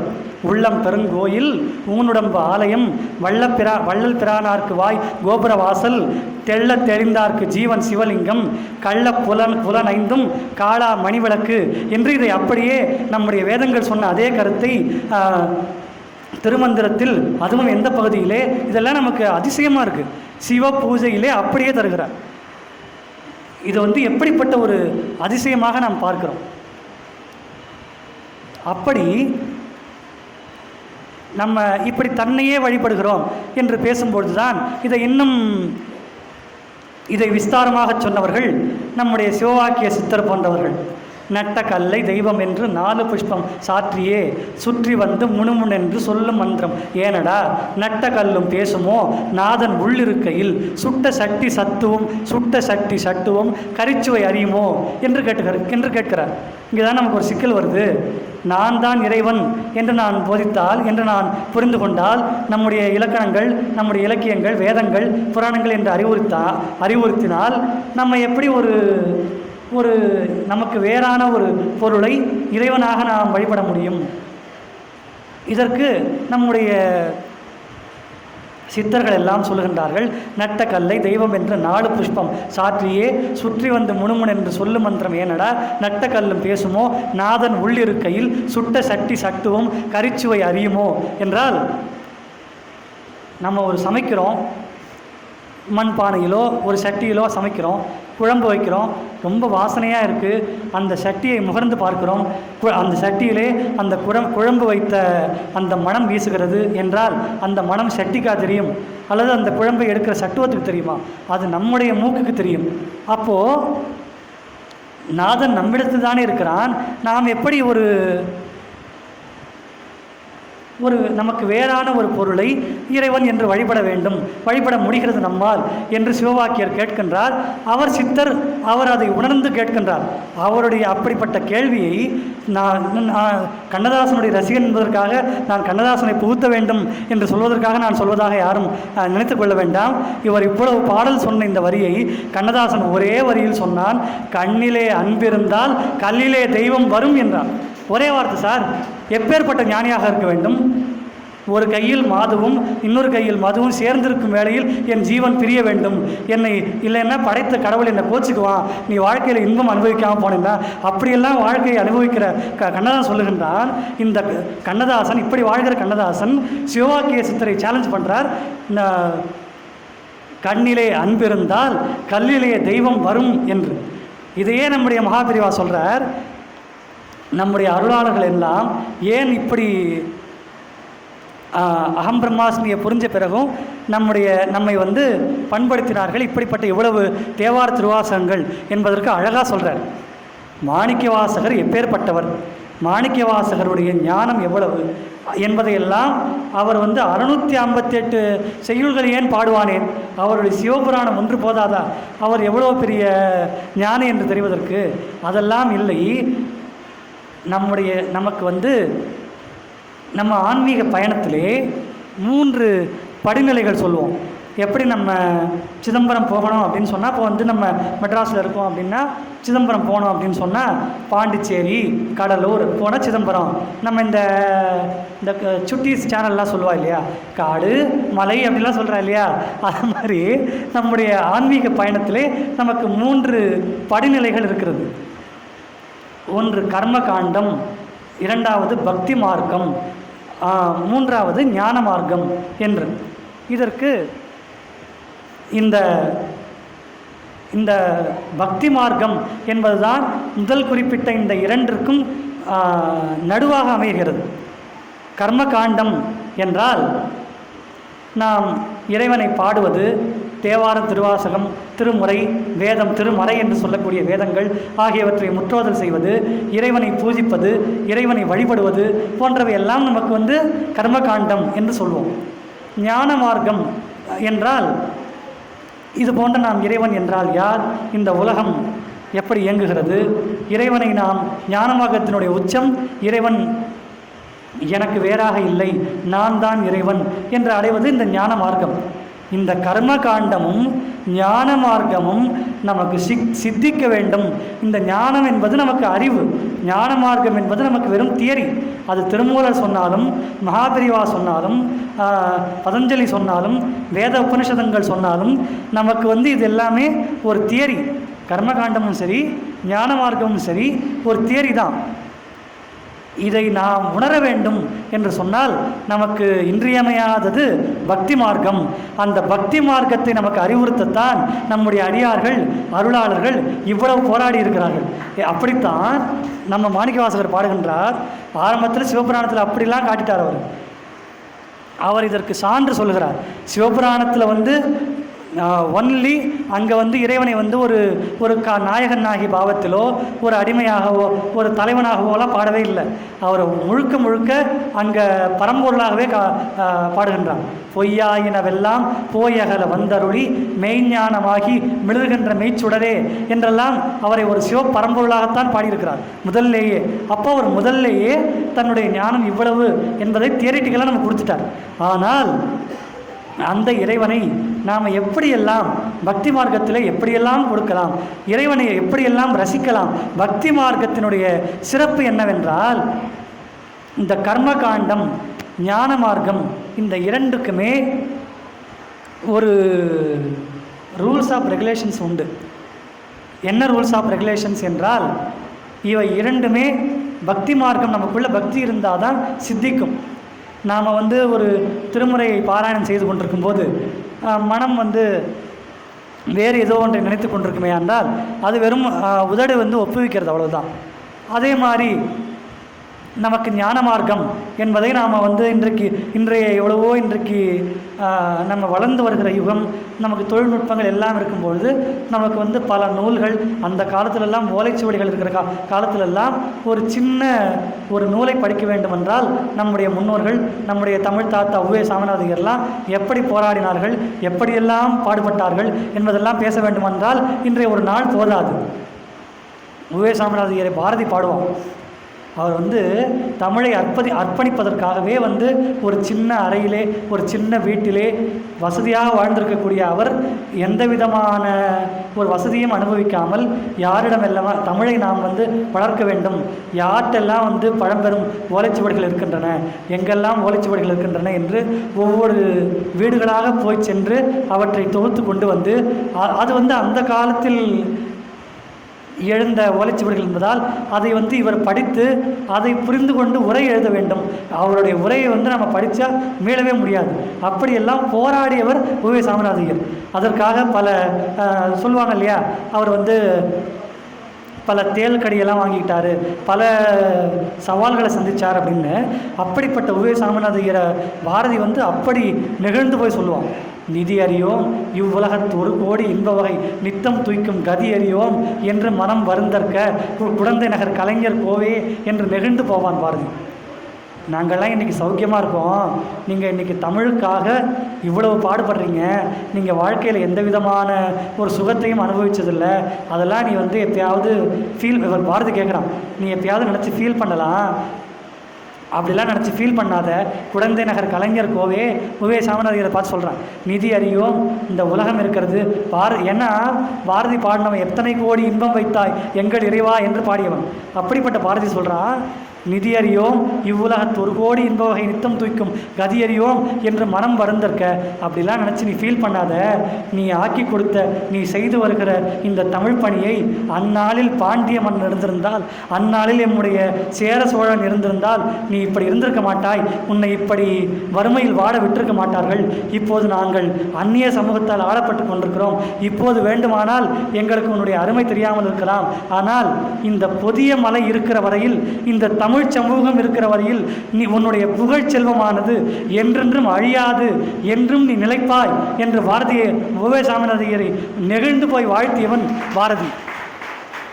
அப்படி அவர்களெல்லாம் அப்படி சிரமப்பட்டு உவே சாமிநாதையராக இருக்கட்டும், ராகவையங்காராக இருக்கட்டும், நம்முடைய சீவை தாமோதரன் பிள்ளையாக இருக்கட்டும், இது போன்ற பல தமிழ் இலக்கிய உரையாசிரியர்கள், இலக்கிய ஆசிரியர்கள் ஒரு நூலை பதிப்பித்ததாக இருக்கட்டும், அதற்கு உரை செய்த ஆசிரியர்களாக இருக்கட்டும், அதற்கு ஆய்வு எழுதி அதை இன்னும் விளக்கியவர்களாக இருக்கட்டும், இப்படி பல பேர் பலருடைய உழைப்பு நம்முடைய இன்றைக்கு புத்தகங்கள் குவிந்து கிடக்கிறது. இன்றைக்கி பிடிஎஃப் வடிவில் வாட்ஸ்அப்பில் வந்து இன்றைக்கி நம்ம சொல்லுவோம், நம்ம கமலஹாசன் சொல்கிற மாதிரி இன்றைக்கி வாட்ஸ்அப் யூனிவர்சிட்டினே ஒன்று ஃபார்ம் பண்ணிட்டோம். வாட்ஸ்அப்பில் வந்து நம்ம எல்லாருமே வாட்ஸ்அப் யூஸ் பண்ணுறோன்னா யாரோட வேணாலும் எப்படி வேணாலும் பேசலாம் அப்படிங்கிற மாதிரி ஒரு டெக்னாலஜியில் நம்ம இன்றைக்கி வளர்ந்துட்டோம். நமக்கு வந்து இப்போ நான் ஒரு பொதுக்கூட்டத்தில் பேசணும் அப்படின்னா, அப்படி நம்ம பார்க்கும்பொழுது இன்றைக்கு நம்ம இந்த வாட்ஸ்அப் யூனிவர்சிட்டி என்ன பண்ணோம்னா, நிறைய இந்த ஃபார்வர்ட் மெசேஜை பார்த்து நிறைய ஆர்டிக்கலை பார்த்துட்டு யாரோடு வேண்டுமானாலும் எதை பற்றி வேண்டுமானாலும் ஆர்கியூ பண்ணலாம், பேசலாம், இந்த மாதிரி ஒரு மேடையில் மணிக்கணக்காக உரையாற்றலாம். இத்தனைக்கும் அதில் வருவதெல்லாம் வெறும் துணுக்குகள் தான். இந்த துணுக்குகளையே வச்சு நம்ம இவ்வளவு வளரலாம் என்கிற அளவுக்கு நமக்கு இன்றைக்கி தொழில்நுட்பங்கள் வளர்ந்து விட்டன. அப்படிப்பட்ட இன்றைய காலகட்டத்தில் நம்முடைய இந்த புத்தகங்கள் எல்லாம் நமக்கு கற்றுக் கொடுப்பது இந்த இறைவனை எப்படியெல்லாமோ அனுபவிக்க வேண்டும். இறைவனை வந்து இந்த அத்வைதமாக நானாக அனுபவிப்பது ஒரு வகை.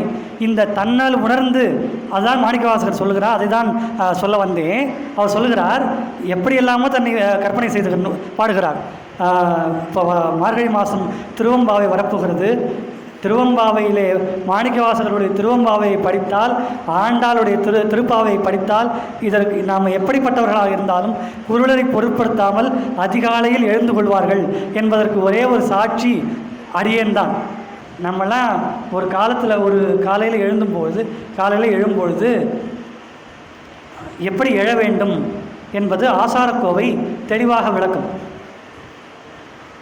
காலையில் எப்படி ஒரு மனிதன், ஆசாரக்கோவை என்பது உடல் சார்ந்து மனம் சார்ந்து எப்படி வாழ்க்கையை அறத்தோடு வாழ வேண்டும், உடலை எப்படி தூய்மை செய்ய வேண்டும், புறந்தூய்மை நீரான் அமையும், அகந்தூய்மை வாய்மையால் காணப்படும் என்று வள்ளுவன் 2 வரிகளில் சொன்ன அந்த குறளை முழுமையாக சொன்னது நம்முடைய ஆசாரக்கோவை.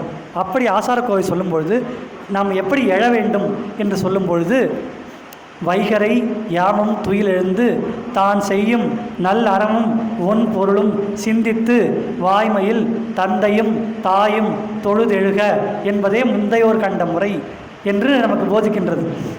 நாம் அதிகாலையிலே பிரம்ம முகூர்த்தம் என்று சொல்லக்கூடிய அந்த பொழுதில் எழ வேண்டும்.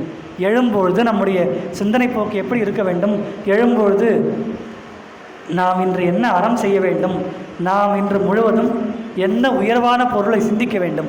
ஏனென்றால் நம்முடைய சிந்தனை போக்கு உயர்வாக இருக்குமானால் செயல் அறமாக இருக்கும். அப்படி நம்முடைய சிந்தனையும் செயலும் எப்படி அறத்தோடு சிந்திப்பது, அறத்தோடு செயல்படுவது என்பதை நாம் படுக்கையிலேயே சிந்தித்து கொண்டு வாய்வதில் வாய்ப்பிருக்கிற எல்லோரும், தாய் தந்தை இருக்கிற எல்லோரும் பெற்றோர்களை வணங்கி பிறகுதான் எழ வேண்டும் என்று நமக்கு போதிக்கிறது. அப்படி எழுவதாகவே வைத்துக்கொள்வோம். நாம் எழும்போது நமக்கு எவ்வளோலாம் கமிட்மெண்ட்ஸ், இன்றைக்கி நம்ம வந்து இப்படி பண்ண வேண்டும், அப்படி செய்ய வேண்டும், நமக்கு இன்றைக்கி இந்த வேலைகள் இருக்கிறது, எவ்வளவு கமிட்மெண்ட்ஸு, எவ்வளவு ஒரு பதற்றம், பயம், கவலை, குழப்பம், பொறுப்பு இவ்வளவு இருக்கிறது. இறைவனை பாடுகின்றார் மாணிக்கவாசகர், இறைவனை எழுப்புகின்றார். நம்ம யாராவது எழுப்பணும் அப்படின்னா எப்படி எழுப்புவாங்க? நம்ம அம்மாவே நம்மளை எழுப்பணும்னா எப்படி எழுப்புவாங்க? காலேஜ் போகணும், ஸ்கூல் போகணும், வேலைக்கு போகணும், பாரிவாலாம் வந்து உன்னை வெயிட் பண்ணுறா, சீக்கிரம் எழுந்துரு, இப்படிலாம் எழுப்புவாங்க. மாணிக்கவாசகர் திருப்பள்ளி எழுச்சியில் நடராஜாவை எழுப்புறார். இன்னிசை வீணையர் யாழினர் ஒரு பால், எவ்வளோ ஒரு அழகான திருப்பள்ளி எழுச்சி. இன்னிசை வீணையர் யாழினர் ஒரு பால், இருக்கொடு தோத்திரம் இயம்பினர் ஒரு பால், துண்ணிய பிணைமலர் கையினர் ஒரு பால், தொழுகையர் அழுகையர் துவழ்கையர் ஒரு பால், சென்னியில் அஞ்சனி கூப்பினர் ஒரு பால், திருப்பெருந்துறையுரை சிவபெருமானே என்னையும் ஆண்டு கொண்டு இன்னருள் புரியும் எம்பெருமான் பள்ளி எழுந்தருளாயே என்று எழுப்புகின்றார். எழுந்திருப்பா, உனக்காக இவ்வளவு பேர் காத்திருக்கிறார்கள். ஒரு புறம் வீணையை வைத்துக்கொண்டு பாட்டு பாடிக்கொண்டிருக்கிறார்கள், உன்னுடைய திருவாசகத்தை மற்ற தேவாரங்களை பாடிக்கொண்டிருக்கிறார்கள். அவர்கள் ஒரு புறம், கோயிலுக்கு வர முடியாதவர்கள், உடல் சௌரியம் இல்லாதவர்கள், வீட்டில் இருந்தபடியே உன்னை நினைத்து கொண்டிருக்கிறவர்கள் ஒரு பக்கம், உன்னை மலர்களால் அர்ச்சித்து கொண்டிருக்கக்கூடிய ஒரு பக்கம், ஆடியவர்களால் தொழுது கொண்டு அழுது கொண்டு தன் தலைக்கு மேல் கை வைத்து கூப்பி உன்னை வழிபட்டு கொண்டிருக்கிறவர்கள் ஒரு பக்கம். இத்தனை பேரும் உனக்காக காத்திருக்க, இத்தனை பேருக்கும் அருள் செய்ய வேண்டும். நான் உன்னை எழுப்புறேன்ல, இவ்வளோ பேருக்கும் இடையில் என்னையும் அருள் செய்வதற்காக காத்திருக்கிறார், எனக்கும் அருள் செய்ய வேண்டும், எழுந்திரு என்று எழுப்புகின்றார். அப்படியெல்லாம் இறைவனை அனுபவித்து அனுபவித்து அனுபவித்து நெகிழ்ந்து போனவர் மாணிக்கவாசகர். அதனால்தான் மாணிக்கவாசகர் இப்படி காதலாகவும் அடிமையாகவும் அனுபவித்தார் என்றால், அப்பர் பெருமான் பாடுகின்றார். நம்முடைய சிதம்பரத்தில் வந்து ஆண்டவனை தரிசித்து விட்டு எல்லோருக்குமே தரிசிக்க முக்தி தரும் தில்லை என்றால் நம்முடைய பிரார்த்தனை முக்தியாகத்தான் இருக்க முடியும், முக்தி தான் இருக்கும். நேரமாகி இருக்கிறது. ஒரே ஒரு செய்தியை சொல்லி விடைபெறுகிறேன். ஏனென்றால் நம்ம எப்படியெல்லாமோ நம்ம வந்து அந்த அத்வைதத்தை தான் சொல்ல வேண்டும் என்பதல்ல. அருளாளர்கள் என்பவர்கள் தன்னையும் உணர்ந்து தனக்கு வேறாகவும் இறைவனை வழிபட்டிருக்கிறார்கள் என்பதற்கு ஒரே ஒரு உதாரணம். எப்படி நமக்கு தெரியாதா, நாம் பேசுவதை நம்ம கேட்க முடியாதா, நம்ம ஏன் நம்ம விதவிதமான செல்ஃபி எடுக்கிறோம், நம்ம புகைப்படம் எடுத்துக்கொண்டு நம்மை பார்த்து ரசிக்கிறோம், நம்முடைய குரலை பல கருவிகளில் பதிவு செய்து ரசிக்கிறோம். அதுபோல நம்மை நாமாகவும் ரசித்து தன்னை தானாகவும் அனுபவித்து ஒரு பக்கம் அருளாளர்கள் பாடிக்கிறார்கள் என்றால், அப்பர் பெருமான் இந்த இறைவனை புறத்தோற்றமாக வைத்து அப்படி பாடுகிறார். ஒரே ஒரு செய்தி, தரிசிக்க முக்தி தரும் தில்லை என்றால் எல்லோருமே நான் பிறவாமை வேண்டும், பிறப்பறுக்க வேண்டும், முக்தி வேண்டும் என்றுதான் கேட்பது வழக்கம். அப்பர் பெருமான் சொல்லுகின்றார், அவர் கேட்பது கூட இல்லை, ஏங்குகின்றார் அப்பர் பெருமான். நம்ம சிதம்பரத்துடைய பெருமையை சொல்லும்போது இந்த தலமானது எடுத்தே சொல்லுகின்றார், அன்னம் பாலிக்கும் தில்லை சிற்றம்பலம், பொன்னம் பாலிக்கும் மேலும் இப்பூமிசை, எண்ணன் பாலிக்கும் ஆறு கண்டு இன்புற, இன்னும் பாலிக்குமோ இப்பிறவியே. ஞாபகம் வச்சுங்க, அப்பர் பெருமான் 80 வயது முதியவர். உடலால் மிகவும் சிரமப்பட்டு சாதாரணமாக செல்வச் செழிப்பில் ஒரு born with the silver spoon என்று வாழ்க்கையில் கஷ்டமே இல்லாமல் வாழ்க்கையை வாழ்ந்து முடித்த ஒரு 80 வயதில் பெரியவரை கேட்டாலே, உன்னுடைய உடல் நீங்கள் நல்லா இருக்கீங்களா அப்படின்னு கேட்டால் அவர் முழுமையாக சொல்வாரா அப்படின்னு கேட்டால் சந்தேகம்தான். இப்படிலாம் இருக்கிறது, உடல் சார்ந்து, மனம் சார்ந்து, குடும்பம் சார்ந்து இவ்வளவு ஒரு விஷயங்களை சொல்வார். அப்பர் பெருமான், அந்த 80 வயது முதியவர் அப்பர் பெருமான் சூளை நோய்க்கு ஆளானவர், இறைவனை புரிந்து கொண்டவர், சமண மதத்திலிருந்து சைவத்திற்கு திரும்பியவர், பாண்டிய மன்னனால் சமண மன்னனால்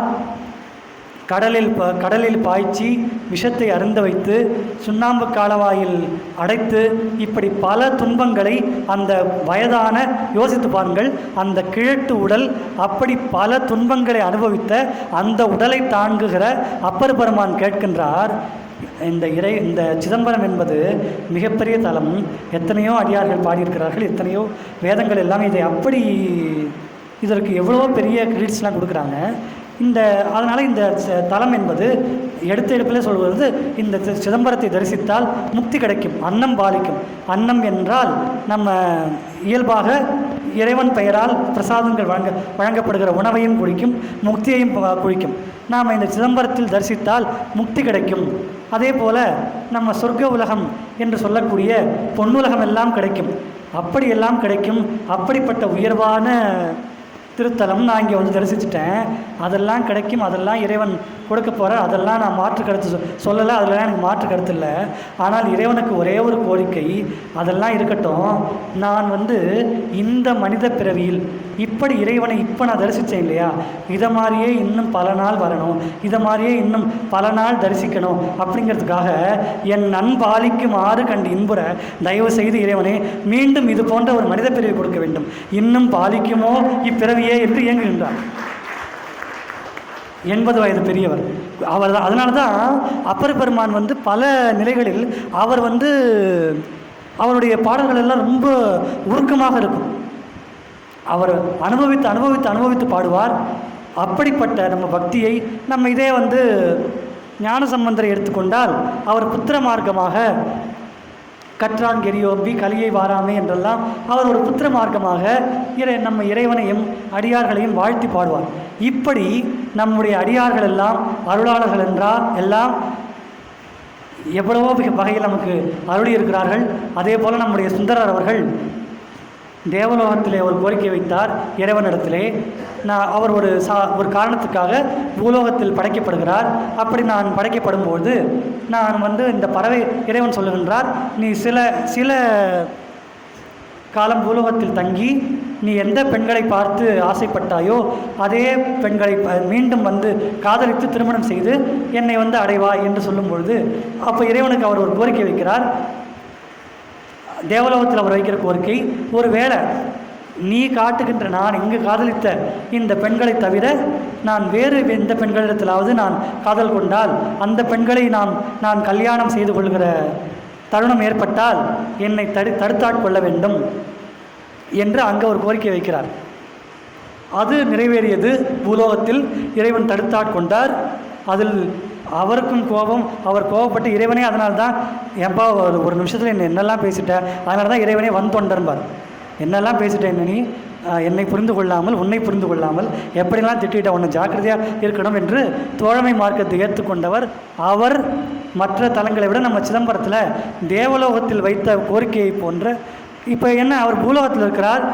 நாம் வந்து கல்யாணத்திலேயே அவருக்கு வந்து நான் வந்து சுந்தரர், எனக்கு வந்து வேறு மனைவி இருக்கிறார்கள், எனக்கு திருமணம் நடக்கும் என்ற ஒரு புரிதலே இல்லாமல் இந்த பெரியவர் யாரோ ஒரு வயசானவர் நல்ல சமயத்தில் வந்து கல்யாணத்தை தடுத்துட்டாருன்னு கோவப்பட்டவர். அப்படிப்பட்ட சுந்தரர் நம்ம சிதம்பரத்தில் வைக்கிற ஒரு கோரிக்கை, இதாவது பரவாயில்ல, கல்யாணத்தில் நான் வந்து கோவப்பட்டேன், ஆனால் இதை விட நீ என்னை தடுத்தாட்கொண்ட ரொம்ப நன்றி, இதை விட நீ என்னை தடுத்தாட்கொண்ட வேண்டும். ஒரு இடத்தில் தடுத்தாட்டி தருமனார் தமர் செக்கிலிடும்போது தடுத்தாட்கொள்வாய், எனக்கு மரண பயம் வரும்போது நீ பூலோக பிறவியே இல்லை, நீ சுந்தரன் என்று நீ அப்போ எனக்கு ஹெல்ப் பண்ணுப்பா அப்படின்னு தன்னுடைய தோழனிடத்திலே தன்னுடைய நண்பனிடத்திலே கோரிக்கை வைக்கிறார் சுந்தர பெருமான். அப்படிப்பட்ட இறைவனை இப்படியெல்லாம் பாடி இப்படியெல்லாம் பரவி இசையாலும் தமிழாலும் எப்படியெல்லாமோ அனுபவித்த பிறகுதான் நம்முடைய மாணிக்கவாசகர் கடைசியாக இந்த இறைவனை வந்து அடையும் பொழுது முக்தி, நான் எப்படியெல்லாமோ இந்த கர்ம காண்டத்தை செய்தேன், ஞான மார்க்கத்தை தெரிந்து கொண்டேன், ஆனால் எனக்கு முக்தி கிடைக்கவில்லை, யாரெல்லாமோ முக்தியை வந்து எனக்கு எப்படியெல்லாமோ சொல்லிக் கொடுத்தார்கள், முக்தி என்றால் இப்படித்தான் நாம் இதெல்லாம் செய்ய வேண்டும் என்றெல்லாம் எப்படியெல்லாமோ யாரெல்லாமோ அறிவுறுத்தினார்கள். அப்படி அறிவுறுத்தினவன் பூரா அவர் சொல்கிறார், அறிவுறுத்தினவன் யாருமே நல்லவன் இல்லை, அவன் ஏதோ சொல்கிற கான்செப்ட் வேணால் ஏதோ தப்பாக இருக்கலாம், அப்படிலாம் இல்லை, அவன் எல்லாமே ரொம்ப கெட்டவன், மூர்கன். அப்படிப்பட்ட முக்தி நெறி அறியாத மூர்க்கரோடு முயல்வேனி.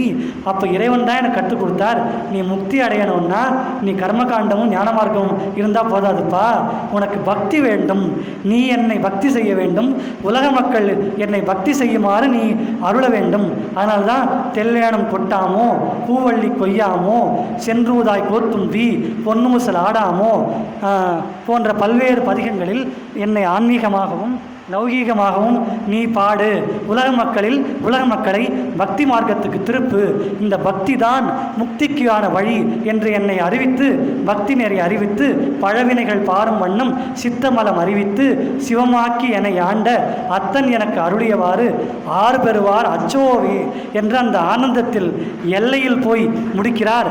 அப்படிப்பட்ட அருளாளர் என்பது அடியார் மட்டுமல்ல, சுந்தரமூர்த்தி சுவாமிகளே சொல்லுகின்றார், அருளை பெறுகிறவர்கள் அருளாளர்கள் அல்ல, அருளை கொடுக்கிறவனும் அருளாளன் தான்.